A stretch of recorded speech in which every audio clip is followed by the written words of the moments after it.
നാരായണ. ഓം സദാശിവസമാരംഭാം ശങ്കരാചാര്യമധ്യമാം അസ്മദാചാര്യപര്യന്താം വന്ദേ ഗുരുപരമ്പരാം. ശ്രുതിസ്മൃതിപുരാണാനാം ആലയം കരുണാലയം നമാമി ഭഗവത്പാദം ശങ്കരം ലോകശങ്കരം. ശങ്കരം ശങ്കരാചാര്യം കേശവം ബാദരായണം സൂത്രഭാഷ്യകൃതൗ വന്ദേ ഭഗവന്തൗ പുനഃ പുനഃ. ഈശ്വരോ ഗുരുരാത്മേതി മൂർത്തിഭേദ വിഭാഗിനി വ്യോമവത് വ്യാപ്തദേഹായ ദക്ഷിണാമൂർത്തയേ നമഃ. ശിവം ശിവകരം ശാന്തം ശിവാത്മാനം ശിവോത്തമം ശിവമാർഗപ്രണേതാരം പ്രണതോസ്മി സദാശിവം. സർവമംഗളമാംഗല്യേ ശിവേ സർവാർത്ഥസാധികേ ശരണ്യേ ത്രയംബകേ ഗൗരി നാരായണി നമോസ്തുതേ. സച്ചിദാനന്ദരൂപായ വിശ്വോത്പത്യാദിഹേതവേ താപത്രയ വിനാശായ ശ്രീകൃഷ്ണായ വയം നമഃ. ഓം ശ്രീ ഗുരുഭ്യോ നമഃ. ഓം നമഃ ശിവായ. ഓം ശ്രീ മഹാദേവ്യൈ നമഃ. ഓം നമോ ഭഗവതേ വാസുദേവായ. അജ്ഞാനാന്തർഗഹനപതിതാൻ ആത്മവിദ്യോപദേശൈഃ ത്രാതും ലോകാൻ ഭവദവശിഖാതാപസംപച്യമാനാൻ മുക്ത്വാ മൗനം വടവിടവിനോ മൂലതോ നിഷ്പദന്തി ശംഭോർമൂർത്തിശ്ചരതി ഭുവനെ ശങ്കരാചാര്യരൂപാ. ശംഭോർമൂർത്തിശ്ചരതി ഭുവനെ ശങ്കരാചാര്യരൂപാ.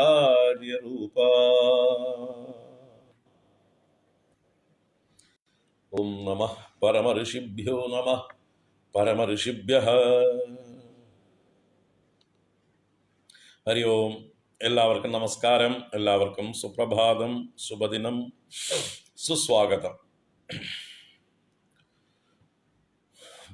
ശങ്കര സ്തോത്ര തരംഗിണി 105 ദിവസം, ശിവഭുജംഗ പ്രയാത സ്തോത്രം 9 ദിവസം. എല്ലാവർക്കും ഒരിക്കൽ കൂടെ സുസ്വാഗതം. നമ്മൾ 32 ശ്ലോകം വരെയാണ് കണ്ടത് ഇന്നലെ.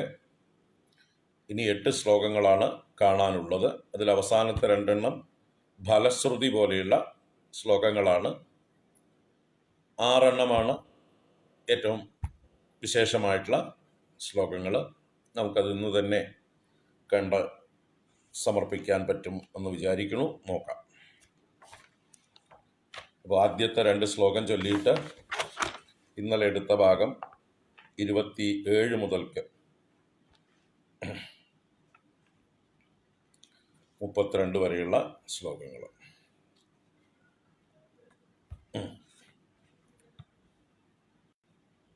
ഓക്കെ.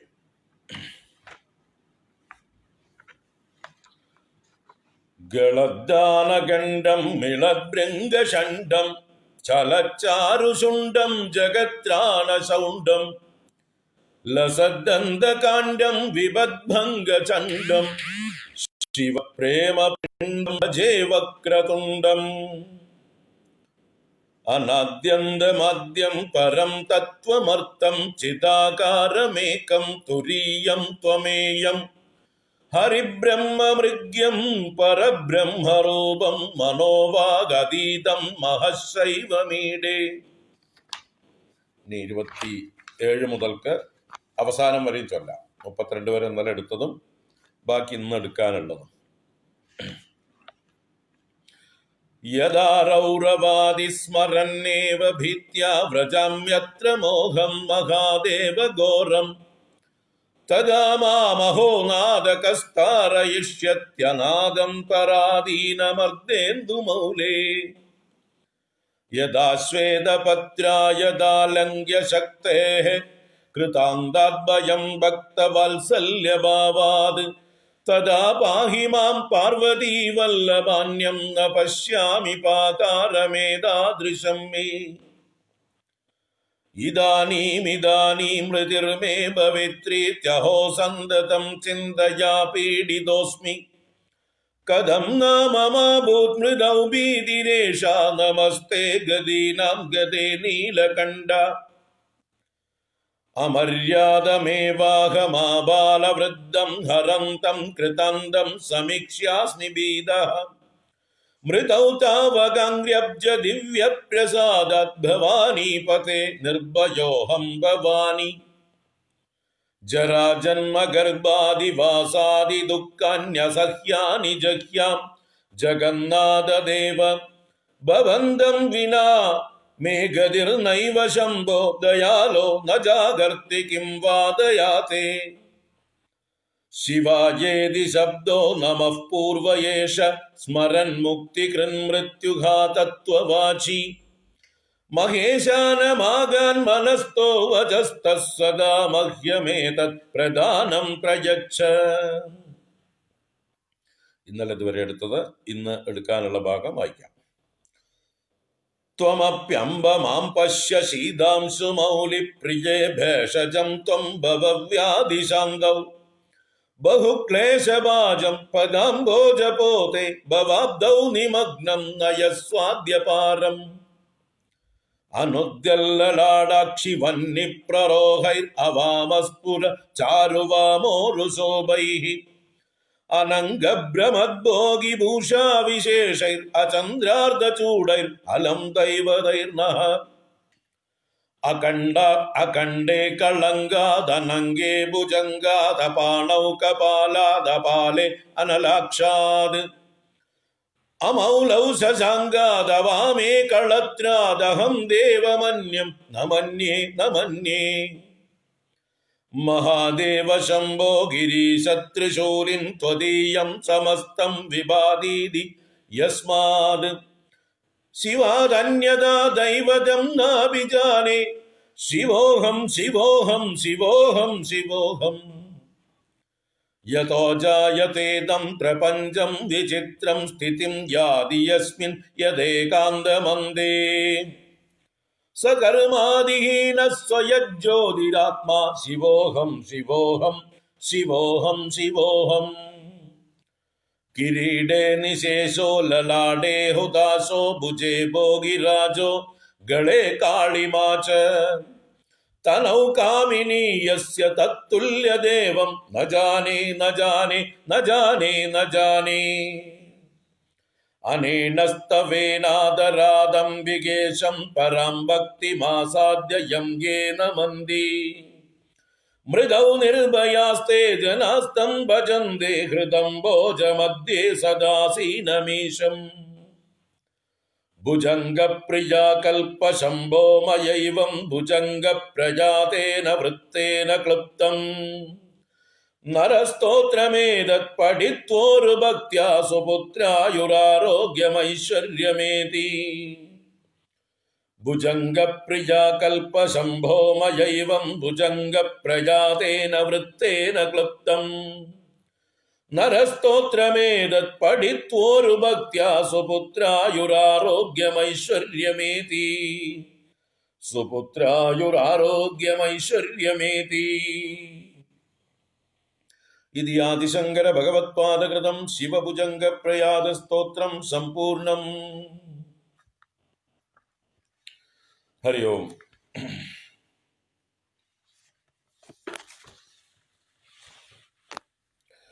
എല്ലാവർക്കും ഒരിക്കൽ കൂടെ സുസ്വാഗതം, നമസ്കാരം. ഇന്നലെ മരണകാലത്തെ ഭയം കാരണം വിളിച്ചു പറയുന്നതായിട്ടുള്ള പ്രാർത്ഥനകളായിരുന്നു പ്രധാനമായിട്ട് കണ്ടത്. മര്യാദയില്ലാതെ, യാതൊരു വ്യവസ്ഥയുമില്ലാതെ, കൊച്ചുകുട്ടികളെ പോലും ദാക്ഷിണ്യമില്ലാതെ കൊണ്ടുപോകുന്ന ആ യമനെ കണ്ട് ഞാൻ ഭയപ്പെട്ടിരിക്കുകയാണ്. അതുകൊണ്ട് അങ്ങയുടെ പാദകമലത്തിന്റെ ദിവ്യമായ പ്രസാദം കൊണ്ട് അല്ലയോ ഭവാനീപതേ ഞാൻ നിർഭയനായി ഭവിക്കുമാറാകണേ എന്ന് പ്രാർത്ഥിച്ചു. അതുപോലെ വാർദ്ധക്യം, ജനനം, ഗർഭവാസം തുടങ്ങിയ ദുഃഖങ്ങൾ എനിക്ക് ഇനി ഉണ്ടാവാൻ പാടില്ല. അങ്ങല്ലാതെ വേറൊരു ഗതി എനിക്കില്ല. എന്താ അങ്ങ് എൻ്റെ നേർക്ക് ദയ കാണിക്കാത്തത്? അങ്ങയുടെ ദയ എൻ്റെ നേർക്ക് എന്താ ഉണരാത്തത് എന്നാണ്. ദയാലോ ന ജാഗർത്തി കിം വാ ദയാതേ തേ ദയാ കിം ന ജാഗർത്തി.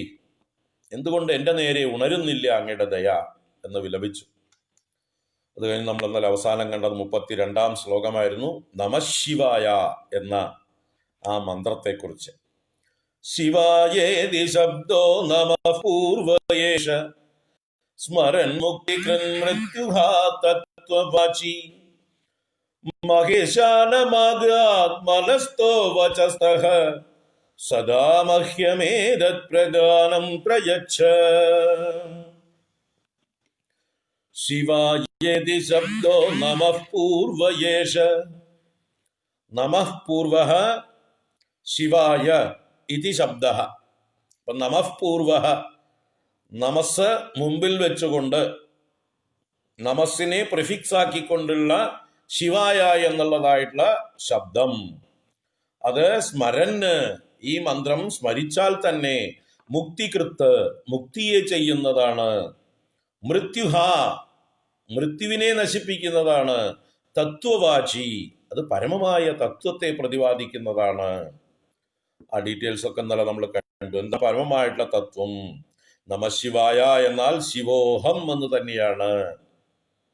അഹം ബ്രഹ്മാസ്മി എന്ന തത്വം തന്നെയാണ് അതിലൂടെ പ്രവചിക്കുന്നത്. തത്വവാചിയായിട്ടുള്ള ശബ്ദമാണ് നമഃശിവായ. അപ്പൊ നമഃശിവായ എന്ന് പറഞ്ഞാൽ വെറുതെ ഒരു ശിവനായിക്കൊണ്ട് നമസ്കാരം എന്ന് മാത്രമല്ല. എന്താണ് നമസ്കാരത്തിന്റെ അർത്ഥം? നമസ്കാരം എന്ന് പറഞ്ഞാൽ പൂർണ്ണമായ സമർപ്പണം. കായേന വാച മനസ ആത്മന, എല്ലാം കൊണ്ടും പൂർണ്ണമായിട്ടുള്ള സമർപ്പണം, ആത്മനിവേദനം, ടോട്ടൽ സറണ്ടറൻസ് എന്ന് പറഞ്ഞാൽ ഞാൻ ഇല്ലാതെയാവുക, സമർപ്പിക്കുന്ന ആൾ ഇല്ലാതെയാവുക. ഭഗവാൻ മാത്രമേ ഉള്ളൂ. അങ്ങനെ ഭഗവാനിലേക്കുള്ള സമർപ്പണമാണ് ഒരു ഭക്തനെ സംബന്ധിച്ച് നമഃശിവായ. ഒരു ജ്ഞാനിയെ സംബന്ധിച്ച് നമഃശിവായ എന്ന് പറയുമ്പോൾ, ആത്മനിവേദനം എന്ന് പറയുമ്പോൾ അത് ശിവോഹം എന്നുള്ള തത്വം തന്നെ. ഞാനും ശിവനും ഒന്നായിത്തീരുന്ന, ഞാൻ ശിവൻ തന്നെ എന്നതായിട്ടുള്ള ജ്ഞാനം, ആ ഉറപ്പ്, അത് തന്നെയാണ് വേദങ്ങളിൽ പറയുന്ന അഹം ബ്രഹ്മാസ്മി. ഈ പ്രപഞ്ചത്തിന്റെ പരമകാരണമായിരിക്കുന്ന ബ്രഹ്മം തന്നെയാണ് എൻ്റെ സ്വരൂപം എന്നുള്ള ഉറപ്പ്. അപ്പൊ ഈ നമഃശിവായ നമഃശിവായ നമഃശിവായ എന്ന് ജപിക്കുമ്പോൾ ഇങ്ങനെ ഒരുപാട് കാര്യങ്ങൾ ചിന്തിക്കാനുണ്ട്. അങ്ങനെ ചിന്തിച്ചുകൊണ്ട് അവസാനം ശിവോഹം ശിവോഹം ശിവോഹം ശിവോഹം എന്നായി മാറും ജപം. അപ്പോൾ ആദ്യത്തെ ആരംഭത്തിൽ നമഃശിവായ എന്ന് പറയുന്ന ആള് അവസാനമാകുമ്പോഴേക്കും ശിവോഹം ശിവോഹം എന്നാകും. അങ്ങനെയാണ് വേണ്ടത്. അത് തന്നെയാണ് ഇതിൻ്റെ തത്വം. അപ്പൊ അങ്ങനെ അല്ലയോ മഹാ ഈശാന, എൻ്റെ മനസ്സിൽ നിന്നും വചസ്സിൽ നിന്നും അങ്ങ് വേറെ എവിടെയും പോകരുത്. മാഗാദ് മാഗാദ് മനസ്തഹ വചസ്തഹ, എൻ്റെ മനസ്സിൽ നിന്നും വചസ്സിൽ നിന്നും മാഗാദ് അങ്ങ് പോകരുത്. സദാ മഹ്യമേതത് പ്രദാനം പ്രയച്ഛ. എനിക്ക് ആകെ ഒരു വരമേ വേണ്ടൂ. ഈ നമഃശിവായ എന്ന ഈ മന്ത്രം എൻ്റെ മനസ്സിലും എൻ്റെ നാവിലും എപ്പോഴും ഉണ്ടാകണം. ഈ ഒരു വരം മാത്രം മതി എനിക്ക് എന്ന് ഭഗവാനോട് പ്രാർത്ഥിക്കുകയാണ്. ഇനി നമുക്ക് 33-ാം ശ്ലോകത്തിലേക്ക് പ്രവേശിക്കാം. ഇത് പാർവതീദേവിയെ മാത്രമായിട്ടൊരു പ്രാർത്ഥനയാണ്, അല്ലേ? ശ്ലോകത്തിന്റെ, നമ്മുടെ സ്തോത്രത്തിന്റെ ആരംഭത്തിൽ ഗണേശ ഭഗവാനെ മാത്രമായിട്ട് പ്രാർത്ഥിച്ചു, ഗളദ്ദാന ദണ്ഡം എന്നാരംഭിച്ചുകൊണ്ട്. പിന്നെ മഹാദേവന്റെ മഹിമയെ പറഞ്ഞുകൊണ്ട് മഹാദേവനെ സ്തുതിച്ചു. ഇടയ്ക്ക് ദമ്പതി സമേതനായിട്ട് ശിവായൈ ശിവായ ഭവാന്യൈ ഭവായ എന്നിങ്ങനെയുള്ള, അല്ലെ, രണ്ടുപേരെയും വണങ്ങിക്കൊണ്ടുള്ളതും കണ്ടു. ഇനിയിപ്പോ ദേവിയോട് എക്സ്ക്ലൂസീവായിട്ടൊരു നിവേദനം, അമ്മേ, അമ്മ ഒന്ന് റെക്കമെൻഡ് ചെയ്യൂ എന്ന് പറയാൻ വേണ്ടി ദേവിയോട് തന്നെ പ്രത്യേകിച്ചിട്ടുള്ളതായിട്ടുള്ള ഒരു പ്രാർത്ഥനയാണ് അടുത്ത 33-ാം ശ്ലോകം.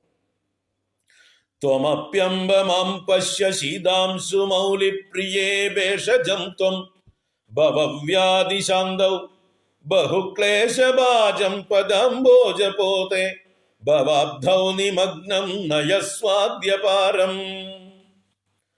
ത്വമപ്യംബ മാം പശ്യ ശീതാംശു മൗലിപ്രിയേ ഭേഷജം ത്വം ഭവവ്യാധിശാന്തൗ ബഹുക്ലേശഭാജം പദാംബോജപോതേ ഭവാബ്ധൗ നിമഗ്നം നയസ്വാദ്യപാരം. ത്വമപി അംബ, അംബ ദേവിയെ വിളിക്കണ്ട് അംബേ എന്ന്. അല്ലയോ അമ്മേ, ശീതാംശു മൗലിപ്രിയേ, അതും ദേവിയെ സംബോധന ചെയ്യണം. ശീതാംശു മൗലിപ്രിയേ. ശീതാംശു ആരാണ്? ചന്ദ്രൻ, ശീതകിരണൻ. അത് മൗലിയിൽ ആരുടെ മൗലിയിലാണോ ശീതാംശു ഉള്ളത് അവൻ ഭഗവാൻ ചന്ദ്രശേഖരൻ. അപ്പൊ ചന്ദ്രശേഖരന് പ്രിയയായിട്ടുള്ളവളേ, ഭഗവാന് ഏറ്റവും പ്രിയതമയായിട്ടുള്ളവളേ. അപ്പോ ഭഗവാനോട് വല്ലതും പറയാനുണ്ടെങ്കിൽ ആരോട് പറഞ്ഞാൽ മതി? പ്രിയയായിട്ടുള്ള ആളോട് പറഞ്ഞാൽ മതി. അതാണ് ദേവി അങ്ങനെ തന്നെ വിളിക്കുന്നത്.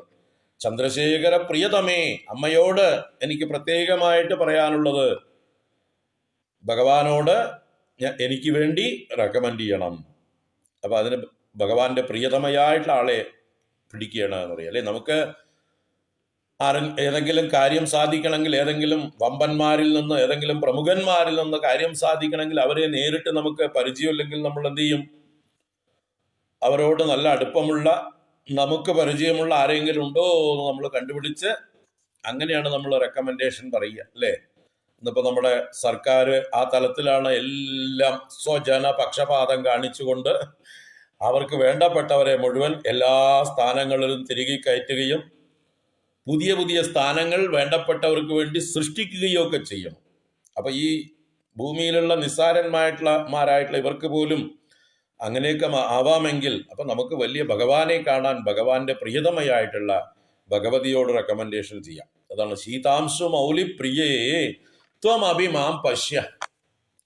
അമ്മയും എന്നെ ഒന്ന് കാണൂ, എന്നെ നോക്കൂ, എന്റെ ദൈന്യം കാണൂ, എന്നോട് കാരുണ്യം കാണിക്കൂ, എന്നെ നോക്കൂ, എന്നെ കടാക്ഷിക്കൂ, അമ്മയെങ്കിലും എന്റെ കാര്യം ഒന്ന് പരിഗണിക്കൂ എന്നൊക്കെ അർത്ഥം. ത്വമപി മാം പശ്യ, ത്വമപ്യംബ മാം പശ്യ ശീതാംശു മൗലിപ്രിയേ. ശീതാംശു മൗലിപ്രിയേ അംബേ ത്വമപി മാം പശ്യ, അമ്മയും എന്നെ കാണൂ. ത്വം ഭവവ്യാധിശാന്തൗ ഭേഷജം. അമ്മ ആരാ? അമ്മ ഭവവ്യാധി ശാന്തൗ ഭേഷജം. ഭവവ്യാധി സംസാരമാകുന്ന രോഗം, ജനന മരണങ്ങളാകുന്ന രോഗം, അതാണ് ഭവവ്യാധി. ആ ജനന മരണങ്ങളുടെ ഇടയിൽ ഒരുപാട് രോഗങ്ങളുണ്ട്, പ്രശ്നങ്ങൾ ഒരുപാടുണ്ട്. ആ രോഗങ്ങൾ, ആ സംസാരമാകുന്ന രോഗത്തിന് വ്യാധി ശാന്തൗ, അതിനെ ശമിപ്പിക്കുവാനുള്ളതായിട്ടുള്ള ഭേഷജം ത്വം, മരുന്നാണ് അമ്മ. ആ അമ്മയെ ഞാൻ സേവിച്ചാൽ എനിക്ക് എൻ്റെ ഭവരോഗങ്ങളെല്ലാം ശമിക്കും, അതിനുള്ള ഔഷധമാണ് അമ്മ. അങ്ങനെയുള്ള അമ്മ എന്തു വേണം? ഭവാബ്ദൗ നിമഗ്നം ബഹുക്ലേശഭാജം. ഭവാബ്ദിയിൽ നിമഗ്നനായിരിക്കുന്ന, സംസാരമാകുന്ന സമുദ്രത്തിൽ മുങ്ങി താഴുന്ന, രക്ഷ കാണാതെ, അഭയം കാണാതെ മുങ്ങി താഴ്ന്നുകൊണ്ടിരിക്കുന്ന ഭവാബ്ദൗ നിമഗ്നം ബഹുക്ലേശഭാജം മാം. ഒരുപാട് ക്ലേശങ്ങൾ അനുഭവിച്ചു കൊണ്ടിരിക്കുന്ന, കഷ്ടപ്പെടുന്നതായിട്ടുള്ള എന്നെ, ഈ സംസാര സാഗരത്തിൽ മുങ്ങി വെള്ളം കുടിച്ചും ജലജന്തുക്കളുടെ ആക്രമണമേറ്റും പലതരത്തിൽ പീഡിതനായിരിക്കുന്ന മാം എന്നെ പദാംബോജ പാപോദേ അദ്യപാരം നയസ്വ.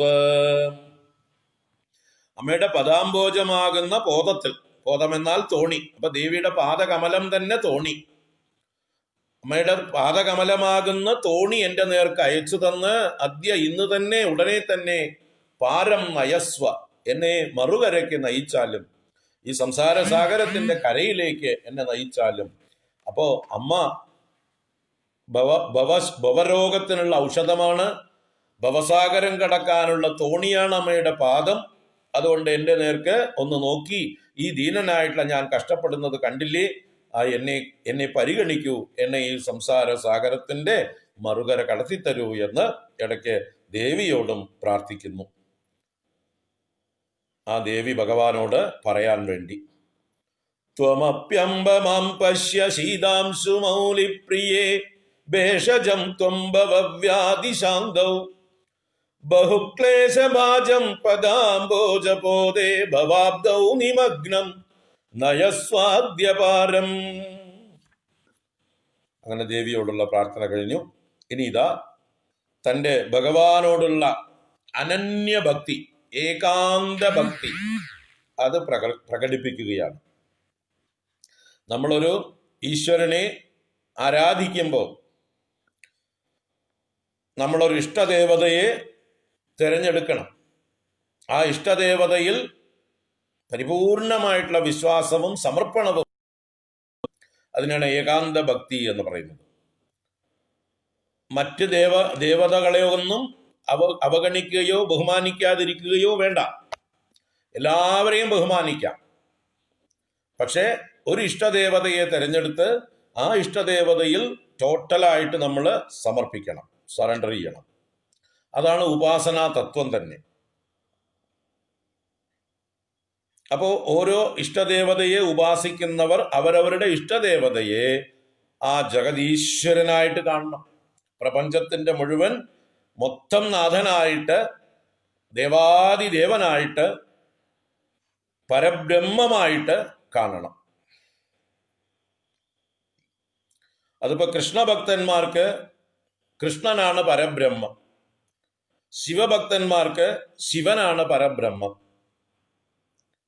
ഗണേശഭക്തന്മാർക്ക് ഗണേശനാണ് പരബ്രഹ്മം, ദേവീ ഭക്തന്മാർക്ക് ദേവിയാണ് പരബ്രഹ്മം, മുരുകഭക്തന്മാർക്ക് മുരുകനാണ് പരബ്രഹ്മം, ഹനുമൽ ഭക്തന്മാർക്ക് ഹനുമാനാണ് പരബ്രഹ്മം, ശ്രീരാമഭക്തന്മാർക്ക് ശ്രീരാമനാണ് പരബ്രഹ്മം.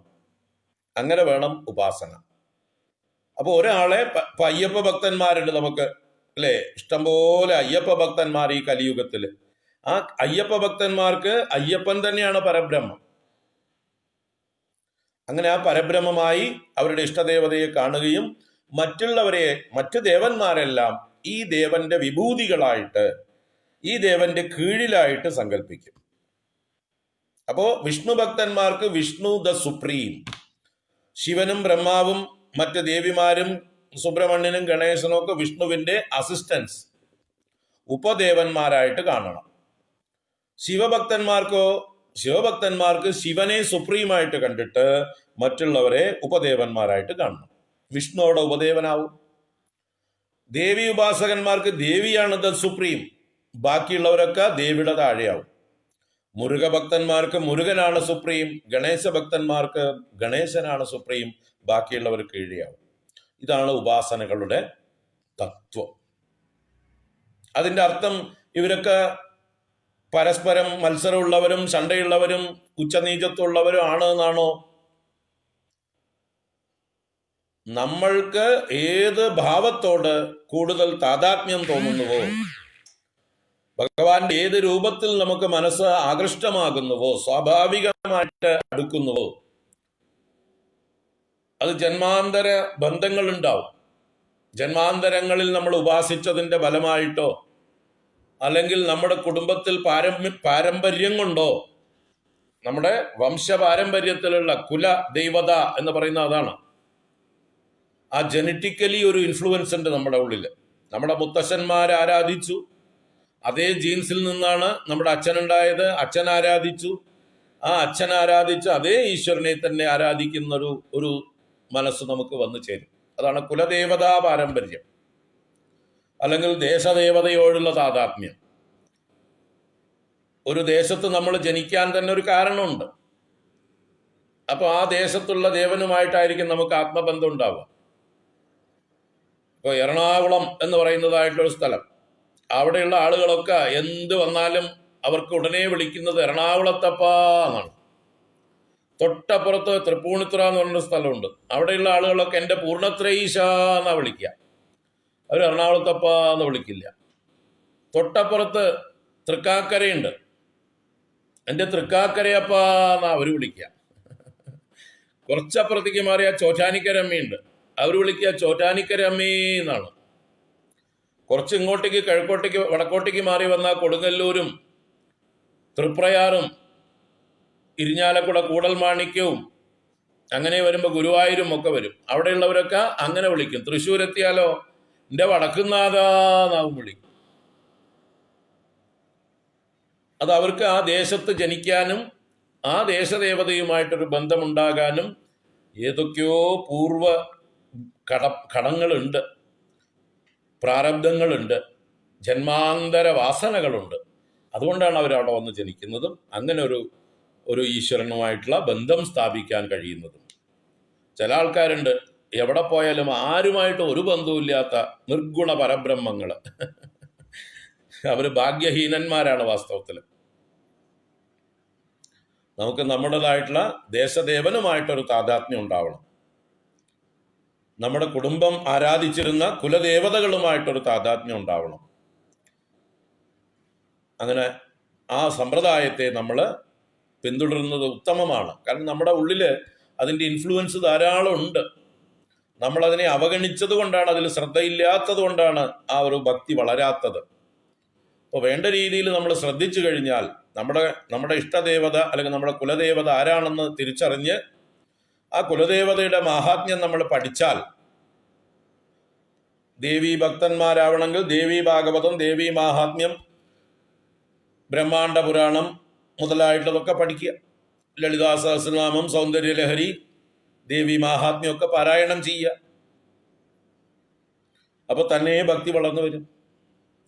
അതുപോലെ വിഷ്ണു ഭക്തന്മാരാണെങ്കിൽ ഭാഗവതം കേൾക്കുക, സപ്താഹങ്ങളിൽ പങ്കെടുക്കുക, നാരായണീയം പഠിക്കുക, പാരായണം ചെയ്യുക, വിഷ്ണു സഹസ്രനാമം ജപിക്കുക, വൈഷ്ണവമായിട്ടുള്ള കൃതികളൊക്കെ കീർത്തനങ്ങളൊക്കെ പാടുക. ഇനി രാമഭക്തന്മാരാണെങ്കിൽ രാമായണം പഠിക്കുക, പാരായണം ചെയ്യുക. ഇങ്ങനെ ഓരോരുത്തർക്കും അവരവരുടേതായിട്ടുള്ള മനസ്സിൽ ഇണങ്ങുന്ന ഇഷ്ടദേവനുമായിട്ടുള്ള അടുപ്പം കൂട്ടാൻ വേണ്ടി അതാത് ഗ്രന്ഥങ്ങൾ പഠിക്കുകയും അതാത് ഉപാസനാ സമ്പ്രദായങ്ങളെ കൂടുതൽ അടുത്തറിയുകയും ചെയ്താൽ ആ ഭക്തി വളർന്നു വരും.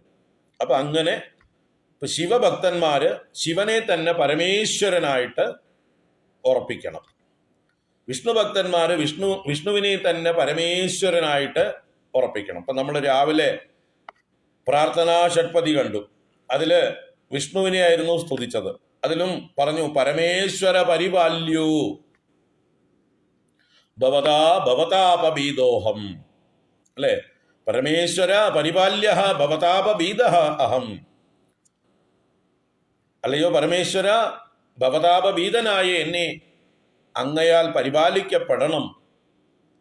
അപ്പൊ അവിടെ പരമേശ്വര എന്നാരെയെ വിളിച്ചത്? മഹാവിഷ്ണുവിനെ. മഹാദേവ ഭക്തന്മാര് പരമേശ്വര എന്നാരെയെ വിളിക്കണത്? മഹാദേവനെ. ഇനി ഇതൊക്കെ വേറെ വേറെയാണോ ചോദിച്ചാൽ ഒരു വേറെ വേറെ അല്ല. ഇപ്പോ നമുക്കൊരു വ്യക്തിയെ വിളിക്കണമെങ്കിൽ അയാളുടെ കയ്യിൽ പിടിച്ചു വലിച്ചാലും അയാളുടെ മുതുകത്ത് തോണ്ടിയാലും അയാളുടെ മുഖത്ത് നോക്കി വിളിച്ചാലും എവിടെ തൊട്ടാലും അയാളെ തന്നെയാണ് തൊടുന്നത്, അയാളെ തന്നെയാണ് വിളിക്കുന്നത്, അല്ലേ? കയ്യിൽ പിടിച്ചാൽ എന്നെയല്ല വിളിച്ചതെന്ന് ആരെങ്കിലും പറയുമോ? നിങ്ങൾ കൈയാണ് പിടികിട്ടിയത്, അതുകൊണ്ട് കൈ പിടിച്ചു വലിച്ചു. അപ്പൊ കയ്യിനെയാണോ വിളിച്ചതെന്നല്ല ചോദിക്കുക, എന്നെയാണോ വിളിച്ചത് എന്നാ ചോദിക്കുക. ദേഹത്ത് എവിടെയെങ്കിലും തോണ്ടിയാൽ എന്താ അവിടെയാണോ തോണ്ടിയത്? എന്താ അവിടുന്നാണോ വല്ല സഹായവും വേണ്ടത്? എൻ്റെ മുതുകത്ത് തോണ്ടിയാൽ മുതുകിനെയാണോ വിളിച്ചത്? മുതുകിനെ തോണ്ടിയാലും എന്നെ തന്നെയാണ് വിളിച്ചത്, അല്ലേ? അപ്പൊ എൻ്റെ ശരീരത്തിൽ എവിടെ തൊട്ടാലും എന്നെയാണ് തൊടുന്നത്. അപ്പൊ ശരീര അവയവങ്ങൾ വേറെ വേറെ, കൈ വേറെ, കാല് വേറെ, ഓരോ വിരലുകളും വേറെ, തല വേറെ, കണ്ണ് വേറെ, മൂക്ക് വേറെ, ഒക്കെ ഓരോന്നും അംഗങ്ങൾ വേറെ വേറെ. പക്ഷെ ശരീരം ഒന്നാണ്, ഞാൻ ഒന്നാണ്. അതുപോലെ ജഗതീശ്വരൻ ഒന്നാണ്. ആ ജഗതീശ്വരന്റെ ഓരോരോ അവന്യൂസ്, ഓരോ കൗണ്ടറുകൾ, നിങ്ങളുടെ വീട്ടിൻ്റെ അടുത്തുള്ള കൗണ്ടറിലൂടെ നിങ്ങളുടെ കാര്യങ്ങൾ കാണുക. ഇപ്പോൾ സ്റ്റേറ്റ് ബാങ്ക് ഓഫ് ഇന്ത്യ വലിയൊരു സ്ഥാപനമാണ്. നിങ്ങൾ നിങ്ങളുടെ വീട്ടിൻ്റെ അടുത്തുള്ള ബ്രാഞ്ചിലാണ് പോകേണ്ടത്, അവിടെയാണ് അക്കൗണ്ട് ഓപ്പൺ ചെയ്യേണ്ടത്, അവിടുത്തെ കൗണ്ടറിലൂടെയാണ് ഓപ്പറേഷൻസ് നടത്തേണ്ടത്. നിങ്ങൾ ബോംബെയിലത്തെ ഹെഡ് ഓഫീസിലൊന്നും പോകേണ്ട കാര്യമില്ല. ബോംബെയിലേക്ക് എത്തിക്കോളും ഇതിൻ്റെ ഡീറ്റെയിൽസ്. നിങ്ങളിവിടെ ഡെപ്പോസിറ്റ് ചെയ്യുന്നാൽ അപ്പം തന്നെ കമ്പ്യൂട്ടറിൽ എൻ്റർ ചെയ്താൽ ഇമ്മീഡിയറ്റ് ബോംബെ സെർവറിലേക്ക് അത് എത്തിക്കഴിഞ്ഞു. ഇവിടുത്തെ ഡാറ്റ ലോസ് ആയാലും അവിടുന്ന് അത് റിക്കവർ ചെയ്യാൻ പറ്റും. മെഡ്രാസിലുള്ള ഒരാൾ മെഡ്രാസ് ബ്രാഞ്ചിൽ അക്കൗണ്ട് ഓപ്പൺ ചെയ്താൽ മതി. എല്ലാം സ്റ്റേറ്റ് ബാങ്കിലേക്ക് തന്നെയാണ് പോണത്. ഒരേ state bank, branches are many. ഇനി ഒരേ ഗവൺമെന്റ് ഓഫ് ഇന്ത്യക്ക് ഡിപ്പാർട്ട്മെന്റുകൾ മെനി. ഓരോ കാര്യത്തിന് നമ്മൾ ഓരോ ഡിപ്പാർട്ട്മെന്റിലേക്ക് പോകണു. അതാത് ഡിപ്പാർട്ട്മെന്റ് പോയാലേ അതാത് കാര്യങ്ങൾ ആവുള്ളൂ. അപ്പൊ ഇങ്ങനെ വൈവിധ്യങ്ങൾ എല്ലാ രംഗത്തും ഉണ്ട്. ഏകമായിട്ടുള്ള ഒന്നിനെ പലതായിട്ട് നമ്മൾ പല മുഖങ്ങളിലൂടെ കാണുന്നുണ്ട്. അതുപോലെ ഈശ്വരൻ എന്ന ഏക ശക്തിയെ, പ്രപഞ്ചത്തിന്റെ മുഴുവൻ ആശ്രയമായിരിക്കുന്ന ഒരേ ഒരു ഈശ്വരനെ, ഈശ്വരൻ ഒന്നേ ഉള്ളൂ, അങ്ങനെയല്ല പറയേണ്ടത്, ഈശ്വരൻ ഒന്നേ ഉള്ളൂ എന്നാണ് സത്യം.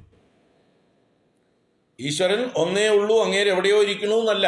അത് മറ്റ് അറിവില്ലാത്ത മതക്കാരുടെ ഭാഷയാണ്. ഈശ്വരൻ ഒന്നേ ഉള്ളൂ, അങ്ങേര് സ്വർഗത്തിലാണ് ഇരിക്കുന്നത്, അങ്ങേര് ഭൂമിയിലിരിക്കുന്നത്, ഇറങ്ങി വരില്ല എന്ന് പറയുന്ന ഒരു കൂട്ടര്. എന്നാൽ സനാതനധർമ്മം പറയുന്നത് ഈശ്വരൻ ഒന്നേ ഉള്ളൂ എന്ന് പറഞ്ഞാലോ, ഈശ്വരൻ ഒന്നേ ഉള്ളൂ എന്ന് പറയുന്നതും ഈശ്വരൻ ഒന്നേ ഉള്ളൂ എന്ന് പറയുന്നതും തമ്മിൽ വ്യത്യാസമുണ്ട്. There is only one God എന്ന് അവർ പറയുമ്പോൾ സനാതനധർമ്മം പറയുന്നു all that here is ഈശ്വര. ഇവിടെ കാണുന്നതെല്ലാം ഈശ്വരനാണ്. ആ ഈശ്വരൻ ഏകമേവ അദ്വിതീയം. അവിടെ രണ്ടില്ല. ആ ഈശ്വരന് വിവിധ ഭാവങ്ങൾ, വിവിധ മുഖങ്ങൾ കൊടുത്ത് നമ്മൾ നമ്മുടെ സൗകര്യത്തിന് അതാത് മുഖത്ത് ചെന്ന് നമ്മുടെ കാര്യങ്ങൾ അവതരിപ്പിക്കുന്നു. അപ്പോൾ മഹാദേവനും മഹാവിഷ്ണുവും അയ്യപ്പസ്വാമിയും സുബ്രഹ്മണ്യസ്വാമിയും ദേവിയും എല്ലാം ഒരേ ജഗതീശ്വരന്റെ വിവിധ ഭാവങ്ങൾ, വിവിധ ഉപാസനാഭാവങ്ങൾ, ഉപാസനാമൂർത്തികൾ. ഈ രൂപങ്ങളിലൊക്കെ ഈശ്വരൻ, ജഗതീശ്വരൻ തന്നെ പല രൂപത്തിലും വന്ന് പല കാലങ്ങളിൽ പല ലീലകൾ ചെയ്തു. ഈ കാലത്ത് നമ്മൾ വിളിച്ചാൽ അതാത് രൂപത്തില് വരികയും ചെയ്യും. അത് അനുഭവസ്ഥരായിട്ടുള്ള എത്രയോ ആളുകൾ ഇവിടെയുണ്ട്. ഇപ്പോഴും കൃഷ്ണ എന്ന് വിളിച്ച് കൃഷ്ണനെ ആഞ്ഞു വിളിച്ചാൽ കുറൂരമ്മയ്ക്കും മേൽപ്പത്തൂരിനും പൂന്താനത്തിനും പ്രത്യക്ഷമായിരുന്നുവല്ലോ. വില്ലുമംഗലത്തിന്റെ മടിയിൽ കളിച്ചില്ലേ ഭഗവാൻ? സൂർദാസിനും കബീറിനും തുളസീദാസിനും ഒക്കെ ഭഗവാൻ അനുഭവവേദ്യനായിരുന്നില്ലേ? മീരാബായിക്ക് ഭഗവാൻ കൂടെ ഉണ്ടായിരുന്നില്ലേ? രാമകൃഷ്ണ പരമഹംസൻ സാക്ഷാത്കരിച്ചില്ലേ? ഭഗവാനെ കാളിയെ കൂടെ കൊണ്ടു നടന്നു. കാളിയോട് നിത്യവും എല്ലാ കാര്യവും സംസാരിക്കും. ഒരമ്മ മകനോട്, അല്ലെങ്കിൽ അമ്മയോട് മകൻ സംസാരിക്കുന്നത് പോലെ ഏത് കാര്യം ആര് പറഞ്ഞാലും രാമകൃഷ്ണ പരമഹംസർ കാളി അമ്മയോട് പോയി ചോദിച്ചിട്ടേ ഉത്തരം പറയുള്ളൂ. ആരോടൊക്കെയോ സംസാരിക്കുന്നത് കാണാം. പോയി രാമകൃഷ്ണ പരമഹംസരെ കാണാൻ ചെന്നവരൊക്കെ ആരോടോ പിച്ചും പേയും പറയുന്നതായിട്ടേ അവർക്ക് തോന്നുള്ളൂ. കാരണം അവർ കാണുന്നില്ല കാളിയെ. രാമകൃഷ്ണ പരമഹംസർ കാളിയെ കണ്ടുകൊണ്ടാണ് സംസാരിക്കുന്നത്. അമ്മയുടെ അനുവാദം മേടിച്ചിട്ടാണ് വരുന്നത്. അപ്പൊ അങ്ങനെ ഓരോ ഭക്തന്മാരും ഇപ്പോഴും അവരേത് രൂപത്തിൽ ആഗ്രഹിക്കുന്നുവോ ആ രൂപത്തിൽ അവതരിക്കാൻ ശക്തിയുള്ള സർവശക്തനാണ് ഈശ്വരൻ. അവതരിക്കാൻ ശക്തി ഈശ്വരന്. അല്ലാതെ ഈശ്വരൻ ആകാശത്ത് മാത്രം ഇരിക്കാൻ വിധിക്കപ്പെട്ടിട്ടുള്ള ഒരു പാവമല്ല. അയ്യോ പാവമല്ല ഈശ്വരൻ. ഈശ്വരൻ എന്ന് പറയണമെങ്കിൽ തന്നെ അദ്ദേഹത്തിന് സർവശക്തി ഉണ്ടാവണം. അപ്പൊ സർവശക്തിയുടെ ഭാഗമാണ് എന്ത്? നമ്മൾ വിളിച്ചാൽ നമ്മുടെ ഉദ്ദേശിച്ച രൂപത്തിൽ നമ്മുടെ മുമ്പിൽ വരിക എന്നുള്ളതും. അതിനും ശക്തിയുള്ള ആളാണ് സർവശക്തൻ. അല്ലാതെ ലിമിറ്റഡ് ആയിട്ടുള്ള ശക്തി, അയ്യോ ഞാൻ ഭൂമിയിലേക്കൊന്നും ഇറങ്ങി വരില്ല, വന്നു കഴിഞ്ഞാൽ എൻ്റെ എല്ലാം പോവും, ഞാനല്ലാതാവും എന്ന് ഭയമുള്ള ഒരാൾ എങ്ങനെ സർവശക്തനാവുക? ഞാൻ സ്വർഗത്തിൽ ഇരിക്കുകയുള്ളൂ, അവിടെ ഇരുന്നുകൊണ്ട് ഞാൻ എല്ലാം ഡിക്റ്റേറ്റ് ചെയ്യും, അവിടെ ഇരുന്നുകൊണ്ട് ഞാൻ നിങ്ങൾക്ക് വേണ്ട നിയമങ്ങളൊക്കെ തരും, എന്നിട്ട് നിങ്ങൾ ഇവിടെ എന്തെങ്കിലും തോന്നിയ വാസം ചെയ്താൽ അങ്ങടേക്ക് വരും കാണിച്ചു തരാ എന്ന് പറഞ്ഞാൽ അവിടെ കാത്തിരിക്കുന്ന ആളാണ് ഈശ്വരൻ. അങ്ങനെയാണോ? അല്ല. അവിടെ കാത്തിരിക്കുകയല്ല, ഇവിടേക്ക് ഇറങ്ങി വന്ന് ഇവിടെ വന്ന് നമ്മളെ രക്ഷിക്കുകയും ശിക്ഷിക്കുകയും ചെയ്യുന്ന ആളാണ് ഈശ്വരൻ. ഇതാണ് സനാതന ധർമ്മത്തിലെ ഈശ്വര സങ്കല്പം.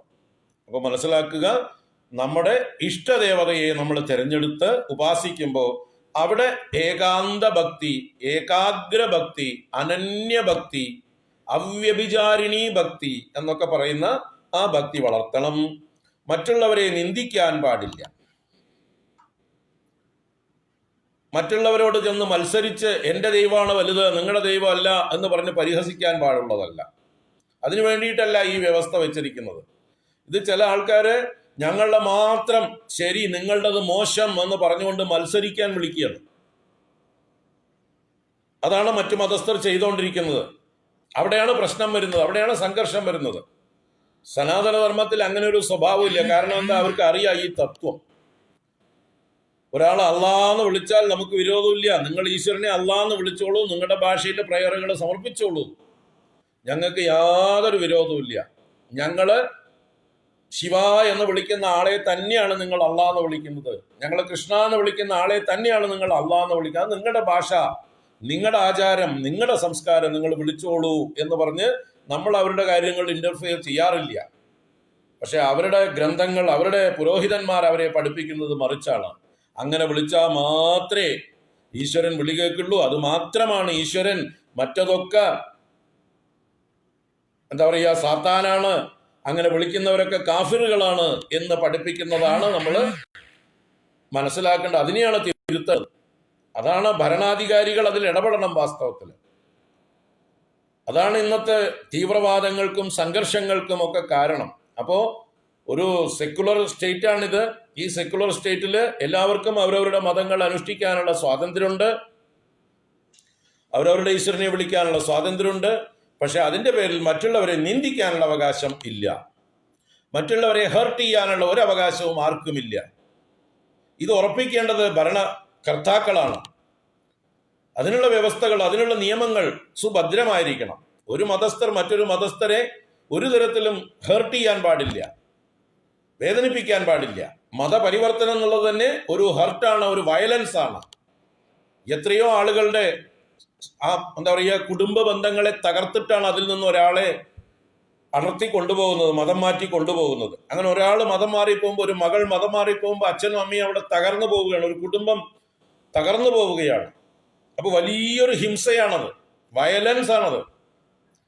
അപ്പൊ മതപരിവർത്തനം എന്നുള്ളത് ഒരു വയലൻസ് ആണ്.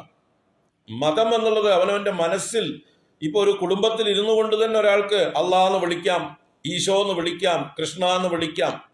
അവിടെ തന്നെ ഇരിക്കട്ടെ, എന്തിനാ അടർത്തിക്കൊണ്ടുപോകുന്നത്? നിങ്ങൾക്ക് അതിലാണ് ഉറപ്പെങ്കിൽ, നിങ്ങൾക്ക് ഈശോനാണ് ഇഷ്ടമെങ്കിൽ കുടുംബത്തിൽ ഇരുന്നുകൊണ്ട് ഈശോനെ വിളിച്ചോളൂ. അച്ഛനമ്മമാരെ ഉപേക്ഷിച്ചിട്ടല്ല, അവരെ വെറുത്തിട്ടല്ല, ആ കുടുംബത്തെ തകർത്തിട്ടല്ല അത് ചെയ്യേണ്ടത്. അപ്പൊ ഇതാണ് സനാതന ധർമ്മവും മറ്റ് ബാഹ്യ ധർമ്മങ്ങളും തമ്മിലുള്ളതായിട്ടുള്ള വ്യത്യാസം, സെമിറ്റിക് മതങ്ങൾ എന്ന് പറയുന്നവരുടെ വ്യത്യാസം. ഇത് നമ്മൾ വലിയ ഉച്ചത്തിൽ ഇത് പറഞ്ഞുകൊണ്ടേയിരിക്കണം. നമ്മുടെ കുട്ടികൾ ഇത് കേൾക്കണം. നമ്മുടെ ഭരണാധികാരികൾക്ക് ഇതിൽ ബോധം ഉണ്ടാവണം. അവർക്ക് ഉണ്ടാവില്ല. അവർ വോട്ട് ബാങ്ക് നോക്കിയിട്ട് മാത്രമാണ് അവരുടെ പണികളൊക്കെ. അവർക്ക് വോട്ട് ബാങ്കേ വേണ്ടു. അതിനുവേണ്ടി എന്ത് പ്രീണനവും ചെയ്യും. അത് തിരുത്തണം. ഒന്നാമത് ജാതിയും മതവും നമ്മുടെ ഗവൺമെന്റ് സ്ഥാപനങ്ങളിൽ നിന്ന് ഒഴിവാക്കണം. ഏത് സർട്ടിഫിക്കറ്റ് ചോദിക്കുമ്പോഴും ജാതിയും മതവും ചോദിക്കാതെ ആവണം. അച്ഛനാര്, അമ്മയാര്, അഡ്രസ് ഏത്, എത്രേ വേണ്ടു, വേറെ ഏത് കാസ്റ്റ്, ഏത് റിലീജിയൻ, ഇതിന്റെ ആവശ്യമില്ല. ഇത് ഒരു കാര്യത്തിനും ആവശ്യമില്ല. എല്ലാറ്റിൽ നിന്നും അത് പുറന്തള്ളണം. അങ്ങനെ മതവ്യവസ്ഥയിലും ജാതി വ്യവസ്ഥയിലും ഉള്ളതായിട്ടുള്ള ആനുകൂല്യങ്ങൾ ഇവിടെ വേണ്ടേ വേണ്ട. ഒരു സെക്കുലർ രാജ്യത്ത് അത് വേണ്ട, ആർക്കും വേണ്ട. ഏതെങ്കിലും തരത്തില് പരാധീനത അനുഭവിക്കുന്നുണ്ടെങ്കിൽ അവരെ നമ്മൾ എല്ലാ തരത്തിലും, എല്ലാവരും, സമൂഹവും ഭരണാധികാരികളും സഹായിക്കുന്ന വ്യവസ്ഥയുണ്ടാവണം. അത് ദാരിദ്ര്യം അനുഭവിക്കുന്നവരാണെങ്കിലും ഏതു തരത്തിൽ കഷ്ടപ്പെടുന്നവർക്കും അവർക്ക് വേണ്ട സഹായ വ്യവസ്ഥകളാണ് വേണ്ടത്.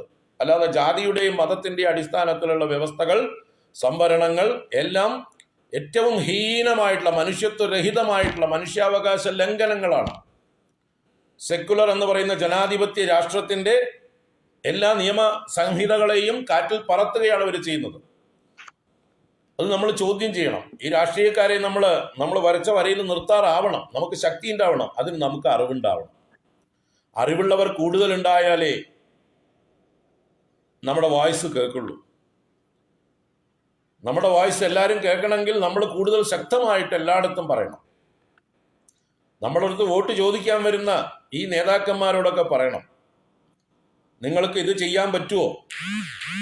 ഒരു സ്കൂളിലേക്ക് അഡ്മിഷൻ ചോദിക്കുമ്പോൾ കാസ്റ്റ്, റിലീജിയൻ എന്നുള്ള കോളം വെട്ടാൻ പറ്റുമോ? ഏത് കാര്യത്തിലും മതവും ജാതിയും ചോദിച്ചുകൊണ്ടുള്ളതായിട്ടുള്ള പരിഗണന ഇല്ലാതെ മനുഷ്യത്വ പരിഗണനയോടെ മെറിറ്റിന്റെ അടിസ്ഥാനത്തിൽ മാത്രം ഓരോ സ്ഥാനങ്ങൾ കൊടുക്കുന്നത് കൊണ്ടുവരണം. അപ്പോൾ മാത്രമേ രാജ്യം പുരോഗതിയിലേക്ക് പോകുള്ളൂ. അത് ഈ രാജ്യത്ത്, ഈ ഭാരതത്തിൽ മാത്രമേ ഉള്ളൂ ഇത്രയും ഗതികെട്ട ഈ വ്യവസ്ഥകൾ. ബാക്കി എവിടെയില്ല ഇങ്ങനെയുള്ള സംവരണ വ്യവസ്ഥകൾ. ഒരു രാജ്യം പുരോഗമിക്കണം എങ്കിൽ മെറിറ്റ് തന്നെ നോക്കണം. മെറിറ്റിന്റെ അടിസ്ഥാനത്തിലായിരിക്കണം അപ്പോയിന്റ്മെന്റുകൾ. വിദ്യാഭ്യാസത്തിൽ നമുക്ക് എല്ലാവർക്കും ഏത് സൗകര്യങ്ങളും ചെയ്തു കൊടുക്കാം. ഫ്രീ ആയിട്ട് വിദ്യാഭ്യാസം എല്ലാവർക്കും കൊടുക്കാം. പാവപ്പെട്ട കുട്ടികളൊക്കെ പഠിക്കണം, അവർക്ക് വേണ്ട എല്ലാ സൗകര്യങ്ങളും ഫ്രീ ആയിട്ട് ചെയ്തു കൊടുക്കണം, എല്ലാ സപ്പോർട്ടും കൊടുക്കണം. ആ വിദ്യാഭ്യാസത്തിൽ എല്ലാം കൊടുക്കുക.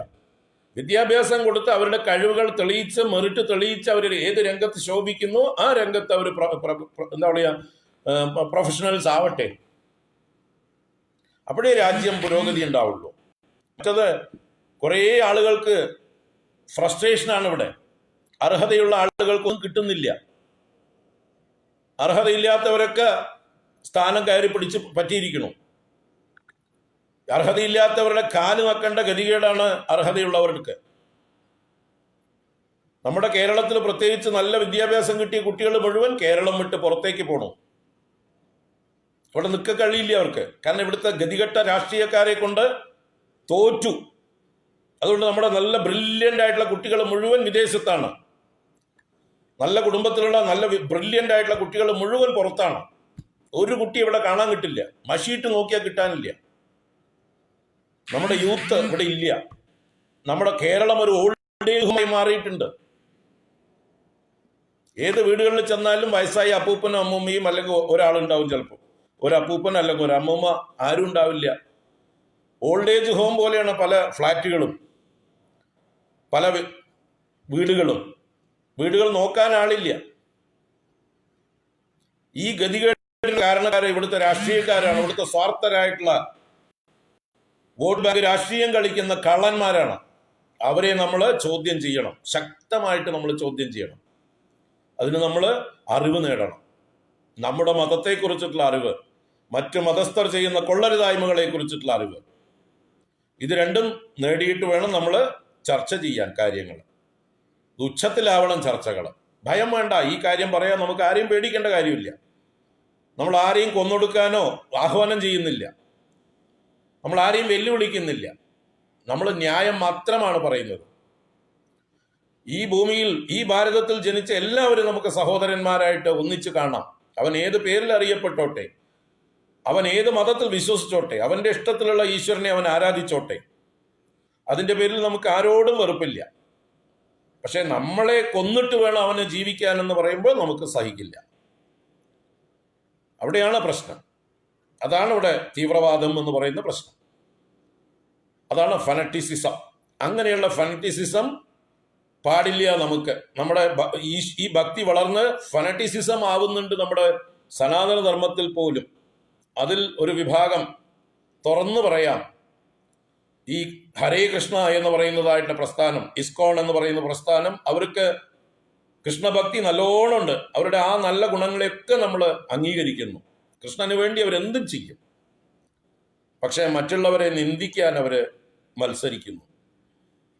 അത് പാടില്ല എന്ന് നമുക്ക് അവരോട് ഉച്ചത്തിൽ വിളിച്ചു പറയണം. നിങ്ങൾ കൃഷ്ണനെ ആരാധിച്ചോളൂ, ഞങ്ങളുണ്ട് കൃഷ്ണനെ ആരാധിക്കാൻ. അദ്വൈതികളായിട്ടുള്ള ശങ്കര പരമ്പരയിൽ വന്ന ഞങ്ങൾക്ക് കൃഷ്ണനും രാമനും ശിവനും എല്ലാം ഒരുപോലെ തന്നെയാണ്.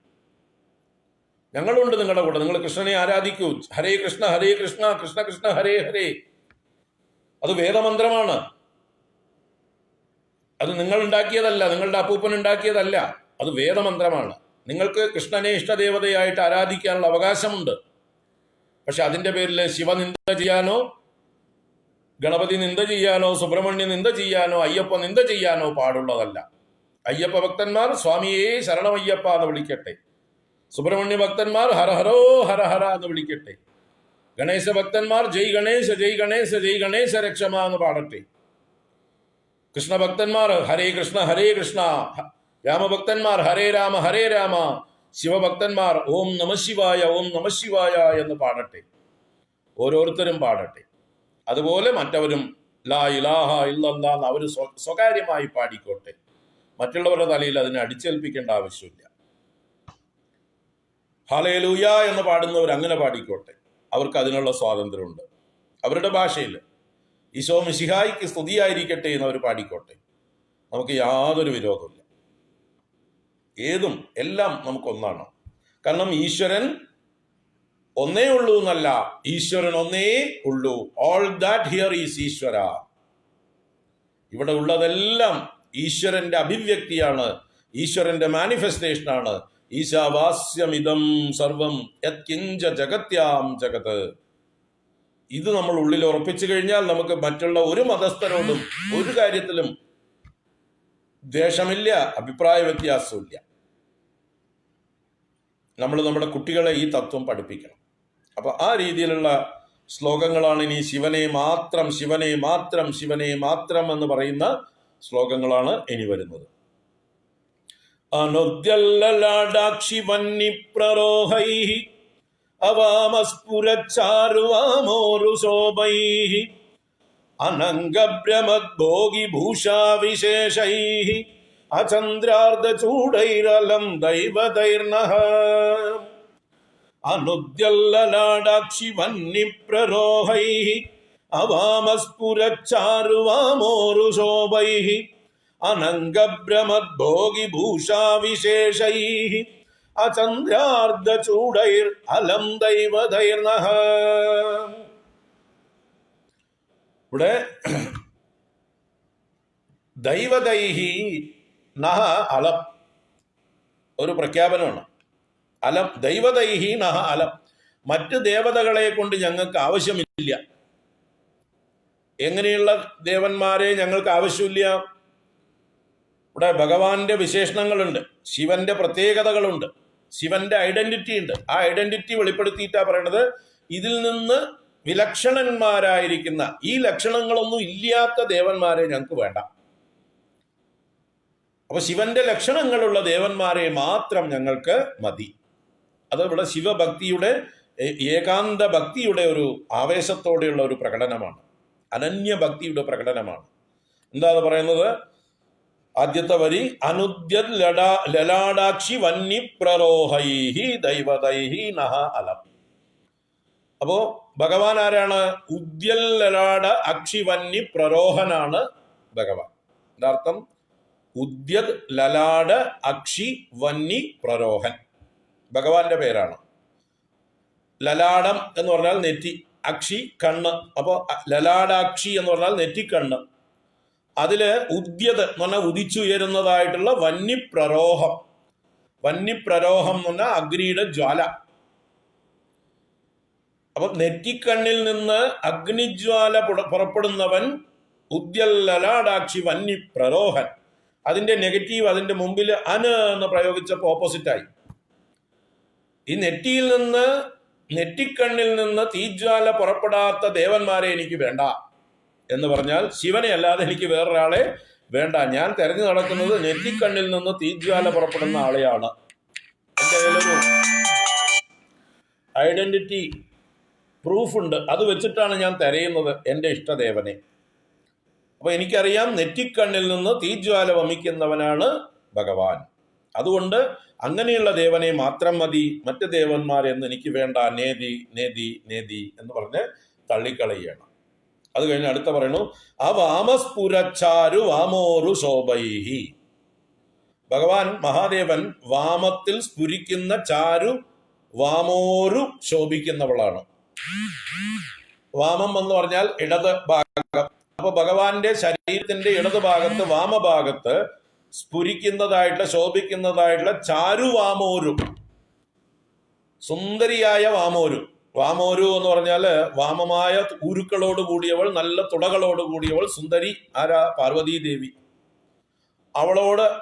അവളുടെ ശോഭയോട് കൂടിയിട്ട്, കാന്തിയോട് കൂടിയിട്ട്. അപ്പൊ ഇടത് തുടയിൽ സുന്ദരിയായ പാർവതീദേവിയോടുകൂടി ശോഭിക്കുന്ന ശിവനെയാണ് ഞാൻ തെരഞ്ഞു നടക്കുന്നത്. നോക്കുമ്പോൾ ദേവന്മാരെ അങ്ങനെയുള്ളവരെ കാണുന്നില്ല, വേറെ ചിലരെ കണ്ടത്. അപ്പൊ അവരെ വേണ്ട.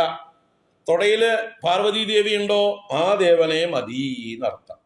I am searching for one who is having his consort Parvatidevi in his left lap. അതാണ് എൻ്റെ ഐഡന്റിറ്റി. ഞാൻ തെരയുക. അപ്പൊ കാണുമ്പോ തുടയിൽ ആളെ കാണാനില്ല, എന്നാ ശിവനല്ല. വേണ്ട, മാറിക്കോ. I am searching for Shiva only. I am looking for Shiva. And he has his own specialities, his own identities. ആ ഐഡന്റിറ്റിയാണ് ഞാനിവിടെ പറയുന്നത്. അപ്പൊ വാമോരുവായിരിക്കുന്ന ദേവിയെ തന്റെ വാമോരുവിൽ വെച്ചിരിക്കുന്നവൻ മഹാദേവൻ. അപ്പൊ അവാമസ്പുരച്ചാരു വാമോരു ശോഭൈഹി ദൈവതൈഹി അലം. വേണ്ട. അനംഗഭ്രമദ്ഭോഗി ഭൂഷാവിശേഷൈഹി. മറ്റ് ദേവന്മാരെ കുറിച്ച് പറഞ്ഞതാണ് അനംഗഭ്രമദ്ഭോഗി ഭൂഷാവിശേഷന്മാര്. ഭഗവാൻ എങ്ങനെയുള്ള ആളാണ്? അതിലെ അനു കളഞ്ഞാൽ മതി, അത് ഭഗവാന്റെ പര്യായമായി. അപ്പോ ഏറ്റവും ആദ്യത്തിലുള്ള നെഗറ്റീവ് അർത്ഥത്തെ സൂചിപ്പിക്കുന്ന ആ എന്നോ അന് എന്നോ ഉള്ള പ്രത്യയങ്ങളെ തള്ളിക്കളഞ്ഞാൽ അത് ശിവന്റെ പര്യായങ്ങളാണ്. അവാമസ്പുരച്ചാരു എന്നുള്ളതിലെ ആ കളഞ്ഞാൽ വാമസ്പുരച്ചാരു വാമോരു ശോഭൻ, അത് മഹാദേവൻ. അതുപോലെ അനംഗഭ്രമത് ഭോഗി ഭൂഷാവിശേഷനിലെ അന് കളഞ്ഞാലോ അംഗഭ്രമത് ഭോഗി ഭൂഷാവിശേഷൻ. അംഗം എന്നാൽ ശരീരാവയവം, അതിലൊക്കെ ഭ്രമിക്കുന്ന ഭോഗിഭൂഷകൾ. ഭ്രമിക്കുക എന്ന് പറഞ്ഞാൽ കറങ്ങിക്കൊണ്ടിരിക്കുക, ചുറ്റിക്കൊണ്ടിരിക്കുക, എഴയുക എന്നൊക്കെ അർത്ഥം. ആരാ എഴയണത്? ഭോഗിഭൂഷകള്, സർപ്പങ്ങളാകുന്ന അലങ്കാരങ്ങള്. അതാണ് വിശേഷം ഐഡന്റിറ്റി. ആരുടെ? മഹാദേവന്റെ. മഹാദേവന്റെ ശരീരമാണോ? ശരീരത്തില് പാമ്പുകൾ ചുറ്റി ചുറ്റി അഴഞ്ഞു കളിക്കുന്നുണ്ടാവും. പാമ്പ് കാണാനില്ലയോ? ആ ദേവനെ എനിക്ക് വേണ്ട. അതാണ് ഇവിടുത്തെ പ്രാർത്ഥന. അപ്പൊ പാമ്പ് ശരീരത്തിൽ ഇല്ലാത്ത ദേവന്മാരെ എനിക്ക് വേണ്ട, പാമ്പുള്ള മഹാദേവനെയാണ് ഞാൻ നോക്കുന്നത്. അടുത്തത് പറഞ്ഞു അചന്ദ്രാർദ്ധ ചൂടൈഹി. ഭഗവാൻ ആരാണ്? ചന്ദ്രാർദ്ധ ചൂടനാണ്. ചൂട എന്ന് പറഞ്ഞാൽ ശിരസ്. ആ ശിരസിൽ ചൂടയിൽ ചന്ദ്രൻ, അർദ്ധചന്ദ്രൻ ചൂടിയിരിക്കുന്നു. അർദ്ധചന്ദ്രനെ അലങ്കാരമാക്കി വെച്ചിരിക്കണം. അപ്പൊ ചന്ദ്രാർദ്ധ ചൂടൻ ഭഗവാൻ. ഇവിടെ ഏതാ പറഞ്ഞത്? ആ ചന്ദ്രാർദ്ധ ചൂടൈഹി. ചന്ദ്രാർദ്ധ ചൂടന്മാരല്ലാത്ത ദേവന്മാരെ എനിക്ക് വേണ്ട. തലയില് ചന്ദ്രൻ ഇല്ലാത്ത ദേവന്മാരെ അല്ല ഞാൻ നോക്കുന്നത്. I am searching four, I am looking four one who is having a crescent moon on his forehead. അപ്പൊ നല്ല വ്യക്തതയുണ്ട്. ആരെയാ താൻ ഉപാസിക്കുന്നത്? ആ ഭഗവാനിൽ മാത്രം എന്റെ മനസ്സ് ഉറക്കട്ടെ. അതുപോലെയുള്ള പദങ്ങൾ ഇനി അടുത്തതും വരാൻ പോണു. അനുദ്യല്ലാക്ഷി വന്നി പ്രരോഹൈഹി അവാമസ്പുരച്ചാരു വാമോരു ശോഭൈഹി അനംഗഭ്രമദ്ഭോഗി ഭൂഷാവിശേഷൈഹി അചന്ദ്രാർദ്ധ ചൂടൈരലം ദൈവദൈർനഃ അഖണ്ഡേ കളങ്കാദനംഗേ ഭുജംഗാദ് അപാണൗ കപാലാദപാലേന ലക്ഷാദ് അമൗലൗ ശശങ്കാദവാമേ കളത്രാദ് അഹം ദേവമന്യം നമന്യേ നമന്യേ അഖണ്ഡേ കളങ്കാദനംഗേ ഭുജംഗാദ് അപാണൗ കപാലാദപാലേന ലക്ഷാദ് അമൗലൗ ശശങ്കാദവാമേ കളത്രാദ് അഹം ദേവമന്യം നമന്യേ നമന്യേ. ഇവിടെ പറയണു ദേവം അഹം ദേവം അന്യം നമന്യേ നമന്യേ. ഞാൻ അഹം അന്യം ദേവം വേറൊരു ദേവനെ നമന്യേ നമന്യേ കാണുന്നേ ഇല്ല, കണക്കാക്കുന്നേ ഇല്ല. I don't mind. എനിക്ക് വേറെ ആരെയും വേണ്ട. എനിക്ക് ഒരാളെ മതി. അതാരാ? മഹാദേവനെ മാത്രം മതി. അപ്പൊ അതിന് ഐഡന്റിറ്റി ഉണ്ട് മഹാദേവന്. ആ ഐഡന്റിറ്റി വെച്ചാണ് ഇവിടെ പറയുന്നത്. ഭഗവാൻ ആരാണ്? കണ്ടേ കളങ്കനാണ് ഭഗവാൻ. കടത്തിൽ കളങ്കമുള്ളവൻ, വിഷം ഉള്ളവൻ, ശ്രീകണ്ഠൻ, നീകണ്ഠൻ, ശിതികണ്ഠൻ എന്നൊക്കെ അറിയപ്പെടുന്ന മഹാദേവൻ ഇവിടെ പറയുന്നു അകണ്ഠേ കളങ്കാത്, കണ്ഠത്തിൽ കളങ്കൂല്ലാത്ത ദേവനെ എനിക്ക് വേണ്ട. അനങ്കേ ഭുജങ്കാത്, ഭഗവാൻ അങ്കേ ഭുജങ്കനാണ് മഹാദേവൻ, അംഗത്തിൽ ഭുജംഗം പാമ്പുള്ളവൻ. അതിന്റെ ഓപ്പോസിറ്റ് ആണ് അംഗത്തിൽ ഭുജംഗമില്ലാത്തവൻ എന്ന് പറയാനാണ് അനങ്കേ ഭുജങ്കാത്. അങ്കേ ഭുജങ്കാതിന്റെ മുമ്പിൽ അന എന്നുള്ള പ്രിഫിക്സ് ചേർത്തു, നെഗറ്റീവായി. സ്വരാക്ഷരങ്ങൾ ആരംഭിക്കുമ്പോൾ അതിന്റെ മുമ്പിൽ അന് എന്ന് ചേർക്കണം, അപ്പൊ ഓപ്പോസിറ്റായി. വ്യഞ്ജനാക്ഷരങ്ങളിൽ ആരംഭിക്കുന്ന പദങ്ങൾക്ക് മുമ്പിൽ അകാരം ചേർത്താൽ മതി, അപ്പൊ നെഗറ്റീവായി. ക ക ഗ ഗ ങ ച ഛ ജ ജ ഞ ട ട ഡ ഡ ണ ഉള്ള വ്യഞ്ജനാക്ഷരങ്ങൾക്ക് മുമ്പിൽ ആ എന്ന പ്രിഫിക്സ് ചേർത്താൽ നെഗറ്റീവായി. ആ ആ ഇ ഈ ഉ ഊ എ എന്നുള്ള സ്വരാക്ഷരങ്ങൾക്ക് മുമ്പ് അന് എന്ന് ചേർക്കണം. അവിടെ ആ ചേർത്താൽ പോരാ, അപ്പൊ ദീർഘാവുകയുള്ളൂ. അന് എന്ന് ചേർക്കണം. അപ്പൊ സ്വരാക്ഷരങ്ങൾക്ക് മുമ്പ് അനു ചേർത്താൽ നെഗറ്റീവ് അർത്ഥം, വ്യഞ്ജനാക്ഷരങ്ങൾക്ക് മുമ്പിൽ അകാരം ചേർത്താൽ നെഗറ്റീവ് അർത്ഥം. അവിടെ അങ്ങനെയാണ്. ഇപ്പോ കണ്ഠം എന്നുള്ളത് കകാരം വ്യഞ്ജനാക്ഷരം, അതുകൊണ്ട് ആ കണ്ടേനാക്കി അകാരം ചേർത്തു. അങ്കേ ഭുജങ്കാത്, അത് അകാരം സ്വരാക്ഷരമാണ്, അപ്പൊ എന്ത് ചേർത്തു മുമ്പ്? അനങ്കേനായി, അനു ചേർത്തു. അടുത്തത് പാണിയിൽ കപാലമുള്ളവനാണ് ഭഗവാൻ. പാണൗ കപാലാത്, പാണിയിൽ കപാലമുള്ളവൻ, കയ്യിൽ ബ്രഹ്മാവിന്റെ തലയോട് ഭിക്ഷാപാത്രമായിട്ടുള്ളവൻ മഹാദേവൻ. അതിന്റെ ഓപ്പോസിറ്റ് എന്താണ്? ആ ചേർത്താൽ മതി. പാണി പകാരം വ്യഞ്ജനാക്ഷരമാണ്. അപ്പൊ അപാണൗ കപാലാത്, പാണിയിൽ കപാലമില്ലാത്തവനെ എനിക്ക് വേണ്ട. കയ്യിൽ തലയോടുണ്ടോ? എന്നാ അങ്ങോട്ട് പോരട്ടെ, ഇല്ലെങ്കിൽ വേണ്ട. അപാലേ അനലാക്ഷാത്, ബാലത്തിൽ അനലാക്ഷനാണ് ഭഗവാൻ. ബാലം നെറ്റി, നെറ്റിയില് അനലൻ, കണ്ണില് അനലൻ തീയ്, അഗ്നിയോടുകൂടിയ കണ്ണ്, നെറ്റിക്കണ്ണ്, അഗ്നിയുള്ള അഗ്നിജ്വാലകളുള്ള കണ്ണോടുകൂടിയവൻ മഹാദേവൻ. ബാല അനലേക്ഷണാണ്. ഇവിടെ അബാലനാക്കി എന്ന് പറഞ്ഞാൽ നെറ്റിക്കണ്ണിൽ അഗ്നിയില്ലാത്ത, നെറ്റിക്കണ്ണില്ലാത്ത ദേവനെ എനിക്ക് വേണ്ട. അമൗലൗ ശശാങ്കാത്, ഭഗവാൻ മൗലിയിൽ ശശാങ്കനോട് കൂടിയവനാണ്. അതിന്റെ ഓപ്പോസിറ്റ് മൗലിയിൽ ശശാങ്കനില്ലാത്തവരെ വേണ്ട. ശശാങ്കൻ ചന്ദ്രൻ, മൗലിയിൽ ചന്ദ്രനില്ലാത്തവനെ എനിക്ക് വേണ്ട. അമൗലൗ ശശാങ്കാത്. അവാമേ കളത്രാത്, ഭഗവാൻ ആരാണ്? വാമേ കളത്രമുള്ളവനാണ്, ഇടതുവശത്ത് ഭാര്യ ഉള്ളവനാണ്, ഇടത് തുടയിൽ ഭാര്യയെ വെച്ചിരിക്കുന്നവനാണ് മഹാദേവൻ. വാമേ കളത്രൻ. ഇവിടെ എന്താ പറഞ്ഞ്? അവാമേ കളത്രാത്, ഇടത് തുടയില് ഭാര്യയില്ലാത്തവരെയൊന്നും എനിക്ക് വേണ്ട. അങ്ങനെ അഹം ദേവം അന്യം ന മന്യേ ന മന്യേ, അന്യം ദേവം അഹം ന മന്യേ, വേറൊരു ദേവനെ ഞാൻ ഭജിക്കുന്നില്ല, ഞാൻ വിചാരിക്കുന്നില്ല, ഞാൻ സേവിക്കുന്നില്ല.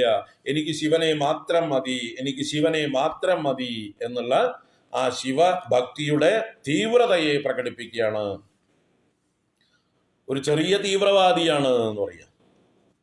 ശങ്കരാചാര്യര് ശിവനെ സ്തുതിക്കുമ്പോൾ ശിവ തീവ്രവാദിയായിട്ട് കാണും, ദേവിയെ സ്തുതിക്കുമ്പോൾ ദേവീ തീവ്രവാദിയായിട്ട് കാണും, കൃഷ്ണനെ സ്തുതിക്കുമ്പോൾ കൃഷ്ണ തീവ്രവാദിയാണ്, സുബ്രഹ്മണ്യനെ സ്തുതിക്കുമ്പോൾ സുബ്രഹ്മണ്യ തീവ്രവാദിയാണ്, ഗണേശനെ സ്തുതിക്കുമ്പോൾ ഗണേശ തീവ്രവാദിയാണ് ശങ്കരാചാര്യർ. അപ്പൊ ശങ്കരാചാര്യർ ആരാണ് മൊത്തത്തില്? ആരാണ്? അദ്ദേഹത്തിന്റെ ഉള്ളിൽ ഒരു തീവ്രവാദവും ഇല്ല. എല്ലാവരെയും ഒരുപോലെ കാണുന്ന, എല്ലാം ഈശ്വരന്റെ വിവിധ മുഖങ്ങളാണ്, വിവിധ ഭാവങ്ങളാണെന്നുള്ള നല്ല നിശ്ചയമുള്ള അദ്വൈതിയാണ് ആചാര്യ ഭഗവത്പാദർ. ആ ആചാര്യ ഭഗവത്പാദരുടെ നാട്ടിൽ ജനിച്ച നമ്മളുമൊക്കെ അതുപോലെ എല്ലാവരെയും നമ്മൾ ബഹുമാനിക്കുന്നു, എല്ലാവരെയും സ്നേഹിക്കുന്നു. എങ്കിലും നമ്മുടെ സ്വകാര്യമായിട്ടൊരു ഇഷ്ടദേവത ഉണ്ടായിരിക്കണം. അവനവനൊരു ഇഷ്ടദേവത സ്വകാര്യമായിട്ട് വേണം. അത് അവനവന്റെ മനസ്സ് ഏതിലാണോ ഏറ്റവും അധികം രമിക്കുന്നത് ആ ഭാവത്തെ പിടിക്കുക. എന്റെ ഗുരുവായൂരപ്പ എന്ന് എപ്പോഴും വായിൽ വരുന്നവര് ഗുരുവായൂരപ്പനെ പിടിച്ചോളൂ. എന്റെ കണ്ണാന്ന് വിളിക്കുന്നത് കൃഷ്ണനെ വിളിച്ചോളൂ. ചോറ്റാനിക്കരമ്മേന്ന് വരുന്ന അമ്മമാരുണ്ട്, അവരങ്ങനെ വിളിച്ചോട്ടെ. മഹാദേവ എന്ന് വിളിക്കുന്ന ആളുകൾ അങ്ങനെ വിളിച്ചോട്ടെ. ഓരോരുത്തരും അവരവരുടെ ഇഷ്ടദേവതയെ പിടിക്കണം. ആഞ്ജനേയ സ്വാമിയോ ഗണപതി ഭഗവാനോ ശ്രീരാമ ഭഗവാനോ ആരോ ആകട്ടെ. അടുത്ത ഒരു ശ്ലോകം കൂടി എടുത്തിട്ട് നിർത്താം. എന്തായാലും ഇന്ന് തീരില്ല, നാളേക്ക് വെക്കാം നമുക്ക്. തീർക്കണമെങ്കിൽ തീർക്കാം. 11:35. ഇനിയിപ്പോൾ ഏതായാലും വിഷയം മനസ്സിലായി നിങ്ങൾക്ക്, അതുകൊണ്ട് വേഗം തീർത്താൽ നാളെ ഒരു ബ്രേക്ക് കൊടുക്കാം. രാവിലെ മാത്രം 8 to 9 ഒരു ക്ലാസ് എടുത്തിട്ട് പ്രാർത്ഥനാ ഷഡ്പതിയും തീർക്കാം. നാളെ 10:30 ക്ലാസ് വേണ്ട വയ്ക്കാം. കാരണം എല്ലാവർക്കും സംക്രാന്തി വീട് വൃത്തിയാക്കൽ പരിപാടികളൊക്കെ ഉണ്ടാവും. വൈകുന്നേരം ശ്രീബോധി വെക്കലൊക്കെ വേണം സന്ധ്യ ആവുമ്പോഴേക്കും. അപ്പോൾ അതിനു മുമ്പ് പരിപാടികളൊക്കെ ഉണ്ടാവും. അതുകൊണ്ട് നാളത്തെ ഉച്ചയാകുമ്പോഴത്തെ ക്ലാസ് മീൻസ് 10:30 to 11:30 ഒരു ബ്രേക്ക്. എന്നിട്ട് നാളെ വൈകിട്ട് എല്ലാവരും ശ്രീബോധിയൊക്കെ വെച്ച ശേഷം 6:30 രാമായണത്തെക്കുറിച്ച് 1 മണിക്കൂർ ഒരു ആമുഖം. രാമായണ മാസം ആരംഭിക്കുന്നതിൻ്റെ പ്രാരംഭമായിട്ട് ഒരു ആമുഖം നാളെ വൈകിട്ട് 7 to 8 അല്ലെങ്കിൽ 6:30 to 7:30 അത് വയ്ക്കാം. അപ്പോൾ രാവിലത്തെ ക്ലാസ് നമുക്ക് ബ്രേക്ക് ചെയ്യാം. രാവിലെ 8 മണിക്കുള്ള ക്ലാസ് ഉണ്ട്, കാരണം മുടങ്ങാതിരിക്കാൻ. ശങ്കര സ്തോത്ര തരംഗിണിയിൽ ഒരു ബ്രേക്ക് ഇല്ലാതിരിക്കാൻ. ബ്രേക്ക് ദ ചെയിൻ ഇവിടെ സമ്മതമല്ല. നമുക്ക് ചെയിനിനെ ബ്രേക്ക് ചെയ്യുന്നില്ല, നമ്മൾക്കത് തുടർന്നുകൊണ്ടിരിക്കാം. അപ്പോൾ രാവിലത്തെ 8 to 9 പ്രാർത്ഥനാ ഷഡ്പതി, 10:30 ക്ലാസ് ഇല്ല.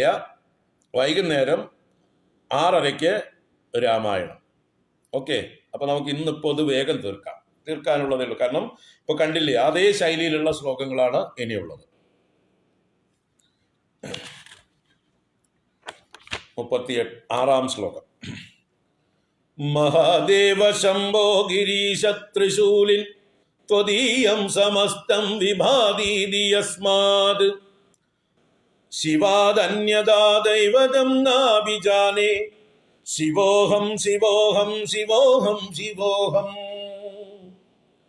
മഹാദേവ ശംഭോ ഗിരീശ ത്രിശൂലിൻ ത്വദീയം സമസ്തം വിഭാതീതി യസ്മാത് ശിവാദന്യതാ ദൈവതം നാഭിജാനേ ശിവോഹം ശിവോഹം ശിവോഹം ശിവോഹം. ഇവിടെ ഭഗവാനെ പല പേര് പറഞ്ഞ് വിളിക്കുന്നു. മഹാദേവ ശംഭോ ഗിരീശ ത്രിശൂലിൻ. ആദ്യത്തെ വരിയിൽ 4 സംബോധനയാണ്. മഹാദേവ, മഹാനായ ദേവ, ദേവന്മാരിലൊക്കെ വലിയവനെ. ശംഭോ, മംഗളത്തെ ചെയ്യുന്നവനെ. ഗിരീശ, പർവ്വതത്തിൽ വസിക്കുന്നവനെ. ത്രിശൂലിൻ, ത്രിശൂലം എന്ന ആയുധം കയ്യിൽ ധരിച്ചിരിക്കുന്നവനെ. ത്വദീയം സമസ്തം വിഭാതീതി യസ്മാത്. സമസ്തം ത്വദീയം വിഭാതി. സമസ്തം, ഈ പ്രപഞ്ചം മുഴുവൻ, ഈ കാണുന്നതെല്ലാം ത്വദീയം വിഭാതി, അങ്ങയുടേതാണെന്നാണ് എനിക്ക് കാണുന്നത്. എല്ലാം ശിവമയമായി ഞാൻ കാണുന്നു. സർവം ശിവമയം. ശിവഭക്തന്മാരുടെ ഭാവമേ അതാണ്.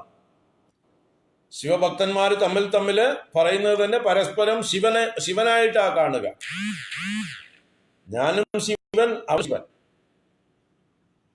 ചുറ്റുപാടുള്ളതൊക്കെ ശിവന്മാര്, കാണുന്നതൊക്കെ ശിവമയം. സർവം ശിവമയം. തമിഴ്നാട്ടിൽ ഇങ്ങനെയുള്ള ശിവഭക്തന്മാർ ഒരുപാടുണ്ട്. തമിഴ്നാട്ടിൽ ഏറ്റവും അധികം ഉള്ളത് ശിവക്ഷേത്രങ്ങളാണ്. ശൈവന്മാരാണ് അവിടെയുള്ള ആളുകൾ ഭൂരിപക്ഷവും. അവര് ഏത് കാര്യവും ആരംഭിക്കുന്നത് തന്നെ ഒരു എഴുത്തെഴുതുണ്ടെങ്കിൽ അതിനു മുമ്പിൽ ആദ്യം സർവം ശിവമയം എന്നെഴുതിയിട്ട് ആരംഭിക്കുക. നമ്മളിവിടെ കേരളത്തിൽ ശ്രീ എന്നോ ഓം എന്നോ നമ്മുടെ ഇഷ്ടദേവതയുടെ ഏതെങ്കിലും പേര് പറഞ്ഞിട്ടോ, ഗുരുവായൂരപ്പ ശരണം എന്ന് പറഞ്ഞിട്ടോ, കൃഷ്ണാർപ്പണ വസ്തു എന്ന് പറഞ്ഞിട്ടോ, നാരായണായ എന്ന് പറഞ്ഞിട്ടോ എഴുതുമ്പോൾ ശൈവന്മാര് അവരുടെ ഏത് കാര്യം ആരംഭിക്കുന്നത് സർവം ശിവമയം എന്ന് പറഞ്ഞിട്ടാണ്. അവർ പരസ്പരം ശണ്ട കൂടുകയാണെങ്കിൽ പോലും അങ്ങോട്ട് ശിവനെ ശിവനെ എന്ന് വിളിച്ചിട്ടാണ് ശണ്ട കൂടുക. ആ ഒരു സമ്പ്രദായമാണ് അവരുടെ. അപ്പൊ സമസ്തം ത്വദീയം വിഭാതി. ഈ കാണുന്നതെല്ലാം അങ്ങയുടേതാണെന്ന് ഞാൻ കാണുന്നു. എല്ലാം എനിക്ക് പ്രകാശിക്കുന്നത് അതുകൊണ്ട്. യസ്മാത് ഇതി യസ്മാത്, അതുകൊണ്ട്. ശിവാദ് അന്യതാ ദൈവതം നാഭിജാനേ, ശിവനിൽ നിന്ന് അന്യനായിട്ടൊരു ദൈവനെ ഞാൻ കാണുന്നില്ല. എല്ലാം ശിവമയമായി പ്രകാശിക്കുന്നത് കൊണ്ട് ബാക്കിയുള്ള മറ്റുള്ളവർ പറയുന്ന ദൈവങ്ങളൊക്കെ ഉണ്ടല്ലോ, അവർക്ക് ശിവന്റെ അംശങ്ങൾ തന്നെയാണ്. ഗണേശനും ശിവൻ തന്നെയാ, സുബ്രഹ്മണ്യനും ശിവൻ തന്നെയാ, ദേവിയും ശിവം തന്നെയാണ്, ശിവന്റെ ഭാവം തന്നെയാണ്, ശിവഭൂതഗണങ്ങളൊക്കെ ശിവൻ തന്നെയാണ്. ശിവനിൽ നിന്ന് അന്യനായിട്ടൊരു ദേവനെ ഞാൻ കാണുന്നില്ല. ശിവാധന്യതാ ദൈവതം നാഭിജാനേ. അങ്ങനെ എല്ലാം ശിവനായിരിക്കെ പിന്നെ ഞാനാരാ? ഈ പ്രപഞ്ചമേ ശിവനായിരിക്കെ ഞാൻ പ്രപഞ്ചത്തിൽ നിന്ന് വേറിട്ട് ഏതെങ്കിലും ഒരു വ്യക്തിത്വം എനിക്കുണ്ടോ? അതുകൊണ്ട് തന്നെ ശിവോഹം ശിവോഹം ശിവോഹം ശിവോഹം. അഹം ശിവ അഹം ശിവ അഹം ശിവ അഹം ശിവ.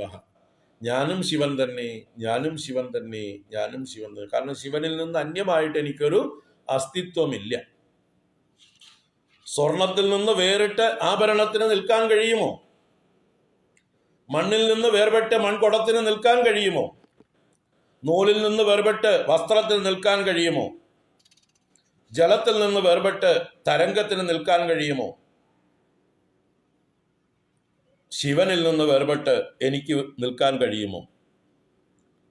അതുകൊണ്ട് തന്നെ അഹം ശിവ ശിവോഹം ശിവോഹം ശിവോഹം ശിവോഹം. അടുത്ത ശ്ലോകത്തിന്റെ ഒരു എക്സ്പ്ലനേഷനാണ്.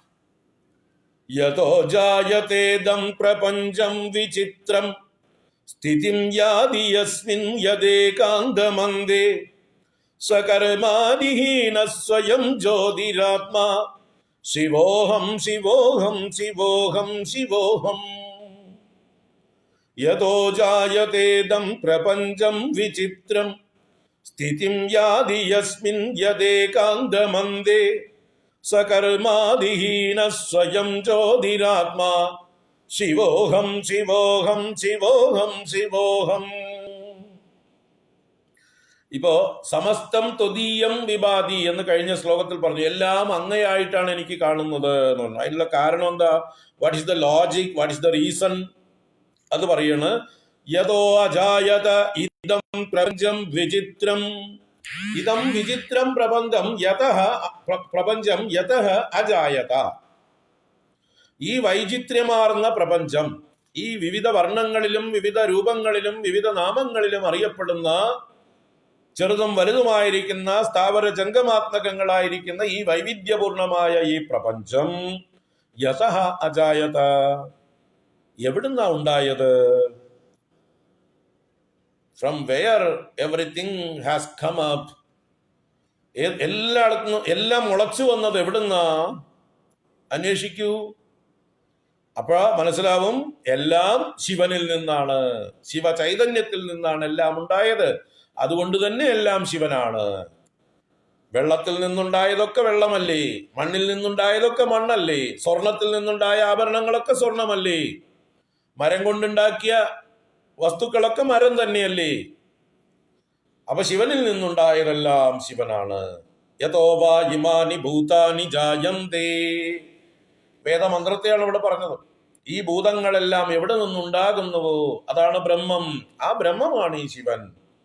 സ്ഥിതിം യാതി യസ്മിൻ. യസ്മിൻ സ്ഥിതിം യാതി. ഏതൊന്നിലാണ് എല്ലാം സ്ഥിതിയെ പ്രാപിക്കുന്നത്? എല്ലാം എന്തിനെ ആശ്രയിച്ചാണ് നിൽക്കുന്നത്? എല്ലാറ്റിൻ്റെയും സസ്റ്റനൻസ് എന്തിലാണ്? നൂലിലാണ് വസ്ത്രം സ്ഥിതി ചെയ്യുന്നത്. അതുകൊണ്ട് വസ്ത്രം നൂല് തന്നെ. സ്വർണത്തിലാണ് ആഭരണം സ്ഥിതി ചെയ്യുന്നത്. അതുകൊണ്ട് ആഭരണം സ്വർണം തന്നെ. മണ്ണിലാണ് മൺപാത്രം സ്ഥിതി ചെയ്യുന്നത്. അതുകൊണ്ട് മൺപാത്രം മണ്ണ് തന്നെ.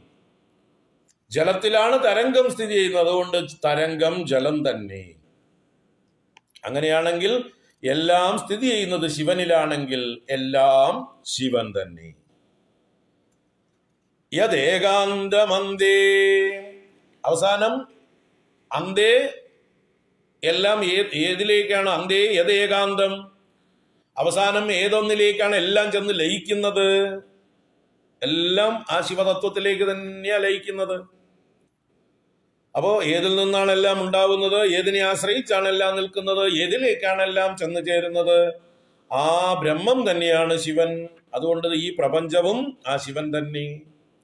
കർമാദിഹീനഃ സ്വയം ജ്യോതിരാത്മാ.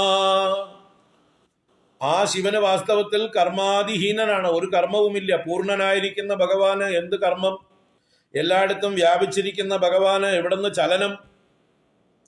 ചലനം നമ്മൾ കാണുന്നതൊക്കെ ചെറിയ വസ്തുക്കൾക്കാണ് ചലനം. എല്ലായിടത്തും നിറഞ്ഞിരിക്കുന്ന വസ്തുവിന് ചലിക്കാൻ പറ്റില്ല. ഒരു കുടത്തിൽ വെള്ളം നിറഞ്ഞിരുന്നാൽ അതിന് ചലിക്കാൻ ഇടമുണ്ടോ? ചലിക്കുവോ? നിറകുടം തുളുമ്പില്ല. അപ്പൊ സ്പേസ് ഉണ്ടെങ്കിലേ ചലിക്കാൻ പറ്റുള്ളൂ. എല്ലായിടത്തും വ്യാപിച്ചിരിക്കുന്ന ഈശ്വര ചൈതന്യത്തിന് എവിടേക്കും ചലിക്കാൻ പറ്റില്ല.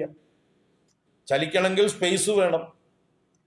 സ്പേസ് ഉണ്ടെങ്കിൽ അവിടെ ഈശ്വരൻ ഇല്ലായിരുന്നു എന്ന് വരും. ഇല്ലാത്തിടത്തേക്കേ ഒരാൾക്ക് നീങ്ങാൻ പറ്റുള്ളൂ. ഇവിടെ എല്ലായിടത്തും നിറഞ്ഞിരിക്കുന്നതുകൊണ്ട് നീങ്ങേണ്ട ആവശ്യമില്ല, പൂർണ്ണമാണ്. അതുകൊണ്ട് തന്നെ യാതൊരു ചലനവും കർമ്മവുമില്ല. ആരില്? ഈശ്വരനില്. ഈശ്വരനിൽ കർമ്മമേ ഇല്ല. നമ്മള് ആരോപിക്കുകയാണ് എല്ലാ കർമ്മങ്ങളും ഈശ്വരനില്. നമ്മൾ കാണുന്ന തരംഗങ്ങൾ ചലിക്കുന്നുണ്ട്. സമുദ്രം ചലിക്കുന്നുണ്ടോ? സമുദ്രം ചലിച്ചിരുന്നെങ്കിൽ നമ്മുടെ വീടൊക്കെ കാണുമോ? സമുദ്രം അവിടെ തരംഗങ്ങളാണ് ചലിക്കുന്നത്. എന്നതുപോലെ നാമരൂപങ്ങൾക്കാണ് ചലനം, കർമ്മം. ആ കർമ്മം ചെയ്യാനുള്ള ശക്തി കിട്ടുന്നതും അതിന്റെ സ്രോതസ്സായിരിക്കുന്ന ചൈതന്യത്തിൽ നിന്ന് തന്നെയാണ്.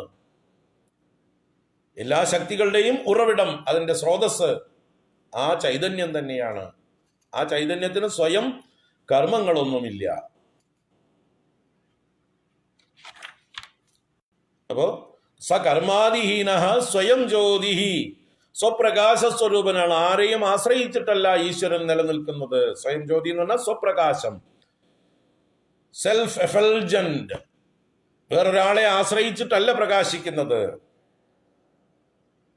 ആത്മാ, ആ ആത്മാവാണ് ശിവൻ. ആ ശിവ അഹം, ശിവ അഹം, ശിവ അഹം, ശിവ അഹം, ശിവോഹം, ശിവോഹം, ശിവോഹം, ശിവോഹം. അപ്പൊ ഈ പ്രപഞ്ചത്തിന്റെ മുഴുവൻ കാരണമായിരിക്കുന്ന, ആധാരമായിരിക്കുന്ന വസ്തുവാണ് ശിവൻ. അതുതന്നെയാണ് എന്റെയും ആധാരം എന്നുള്ളത് കൊണ്ട്, എനിക്ക് ആധാരത്തിൽ നിന്ന് വേറിട്ടൊരു നിലനിൽപ്പില്ലാത്തത് കൊണ്ട് ഞാനും ശിവൻ തന്നെ.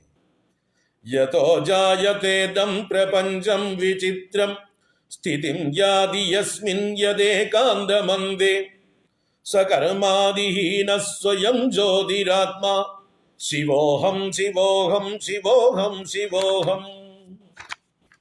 കിരീടേ നിശേഷോ ലലാടേ ഹുദാശോ ഭുജേ ഭോഗിരാജോ ഗളേ കാളിമാച തനൗ കാമിനി യസ്യ തത്തുല്യ ദേവം ന ജാനേ, ന ജാനേ, ന ജാനേ, ന ജാനേ. കിരീടേ നിശേഷോ ലലാടേ ഹുദാശോ ഭുജേ ഭോഗിരാജോ ഗളേ കാളിമാച തനൗ കാമിനി യസ്യ തത്തുല്യ ദേവം ന ജാനേ, ന ജാനേ, ന ജാനേ, ന ജാനേ. തത്തുല്യദേവം അഹം ന ജാനേ, ന ജാനേ, ന ജാനേ. ആ ഭഗവാന് തുല്യനായിട്ട് വേറൊരു ദേവനെ എനിക്ക് അറിയില്ല, അറിയില്ല, അറിയില്ല. എങ്ങനെയുള്ള ദേവനെയാണ് ഞാൻ കാണുന്നത്? എനിക്ക് ആകെ ഒരു ദേവനെ അറിയുള്ളൂ. ആ ദേവന്റെ സവിശേഷതകൾ എന്തൊക്കെയാണ്? കിരീടേ നിശേഷ, കിരീടത്തിൽ നിശേഷൻ, രാത്രീശൻ. ആരാണ്? ചന്ദ്രൻ. രാത്രിയെ ഭരിക്കുന്നവൻ ചന്ദ്രൻ. അപ്പൊ കിരീടത്തിൽ ചന്ദ്രനും. ലലാടേ ഹുദാശഹ, ലലാടം നെറ്റി, നെറ്റിയില് ഹുദാശൻ എന്നാൽ അഗ്നിയുടെ പര്യായമാണ്. ഹോമിച്ചതൊക്കെ ഭക്ഷിക്കുന്ന ആള്, എന്തിട്ടാലും തിന്നോളും. അതുകൊണ്ട് ഹുദാശൻ. ഹുതം അശ്നാദീതി ഹുദാശഹ, ഇട്ടതൊക്കെ ഭക്ഷിക്കുന്ന ആള്. അഗ്നി എവിടെ? ലലാടേ, നെറ്റിയില്. നെറ്റിയിൽ അഗ്നിയും.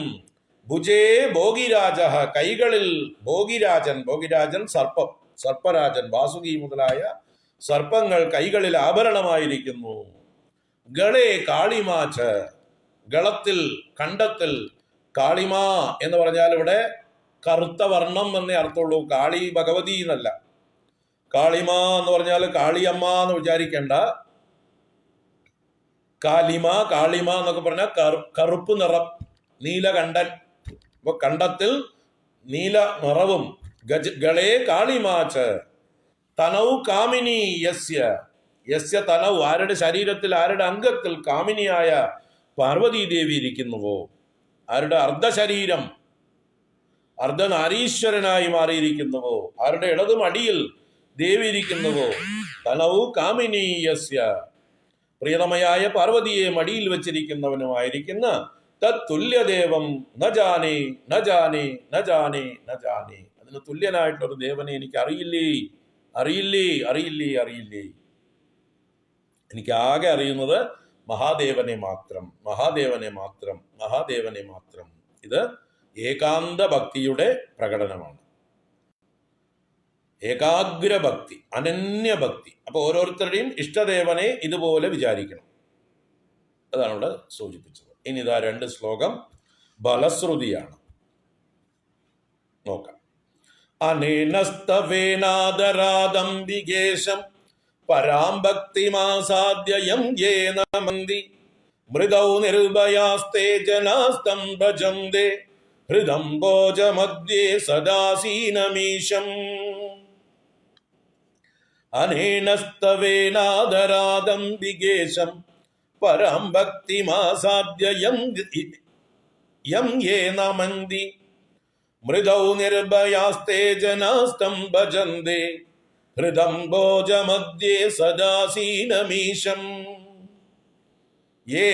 ഏതാളുകളാണോ പരാം ഭക്തി മാസാദ്യ, പരമമായ ഭക്തിയോടുകൂടെ, ഭക്തിയെ സമ്പാദിച്ച് ആദരാത്, ആദരവോടെ, അനേനസ്തവേന, അനേനസ്തവേന, ഈ ഭുജംഗപ്രയാതം ശിവഭുജംഗം എന്ന സ്തുതി കൊണ്ട്, അംബികേശം യം നമന്തി, അംബികേശനായ യാതൊരുവനെ നമിക്കുന്നുവോ, പാർവതീ വല്ലഭനായ യാതൊരുവനെ വന്ദിക്കുന്നുവോ നമിക്കുന്നുവോ, തേ ജനാഹ മൃതൗ നിർഭയാഹ, ആ ജനങ്ങൾ മൃതിയിൽ മരണകാലത്ത് പോലും ഭയമില്ലാത്തവരാവുന്നു, മരണത്തെ ഭയമില്ലാതാവുന്നു, നിർഭയന്മാരായിത്തീരുന്നു. അപ്പോൾ ഈ സ്തുതി കൊണ്ട് അംബികേശനായ ഭഗവാനെ ഭക്തിപൂർവം ആരാണോ സ്തുതിക്കുന്നത് അവര് മരണത്തിൽ ഭയമില്ലാത്തവരായി തീർന്ന് ഹൃദംബോജ മധ്യേ സദാ ആസീനം തം ഈശം ഭജന്തെ. ഹൃദംബോജ മധ്യേ, ഹൃദയകമലത്തിന്റെ മധ്യത്തിൽ, ഓരോരുത്തരും അവരവരുടെ ഹൃദയകമലത്തിൽ സദാ ആസീനം, എപ്പോഴും ഇരിക്കുന്നവനായിട്ടുള്ള തം ഈശം, ആ ഈശനെ ഭജന്തെ, ഭജിക്കുന്നു. അപ്പൊ ഈ സ്തുതി ചെയ്യുന്ന ആളുകളുടെ ഹൃദയത്തിൽ ഭഗവാൻ എപ്പോഴും കുടികൊള്ളും. അവരുടെ മനസ്സിൽ നിന്ന് ഭഗവാൻ ഇറങ്ങിപ്പോവില്ല. അവരുടെ ഹൃദയകമലത്തിൽ ഭഗവാൻ എന്നും സാന്നിധ്യം ചെയ്യും.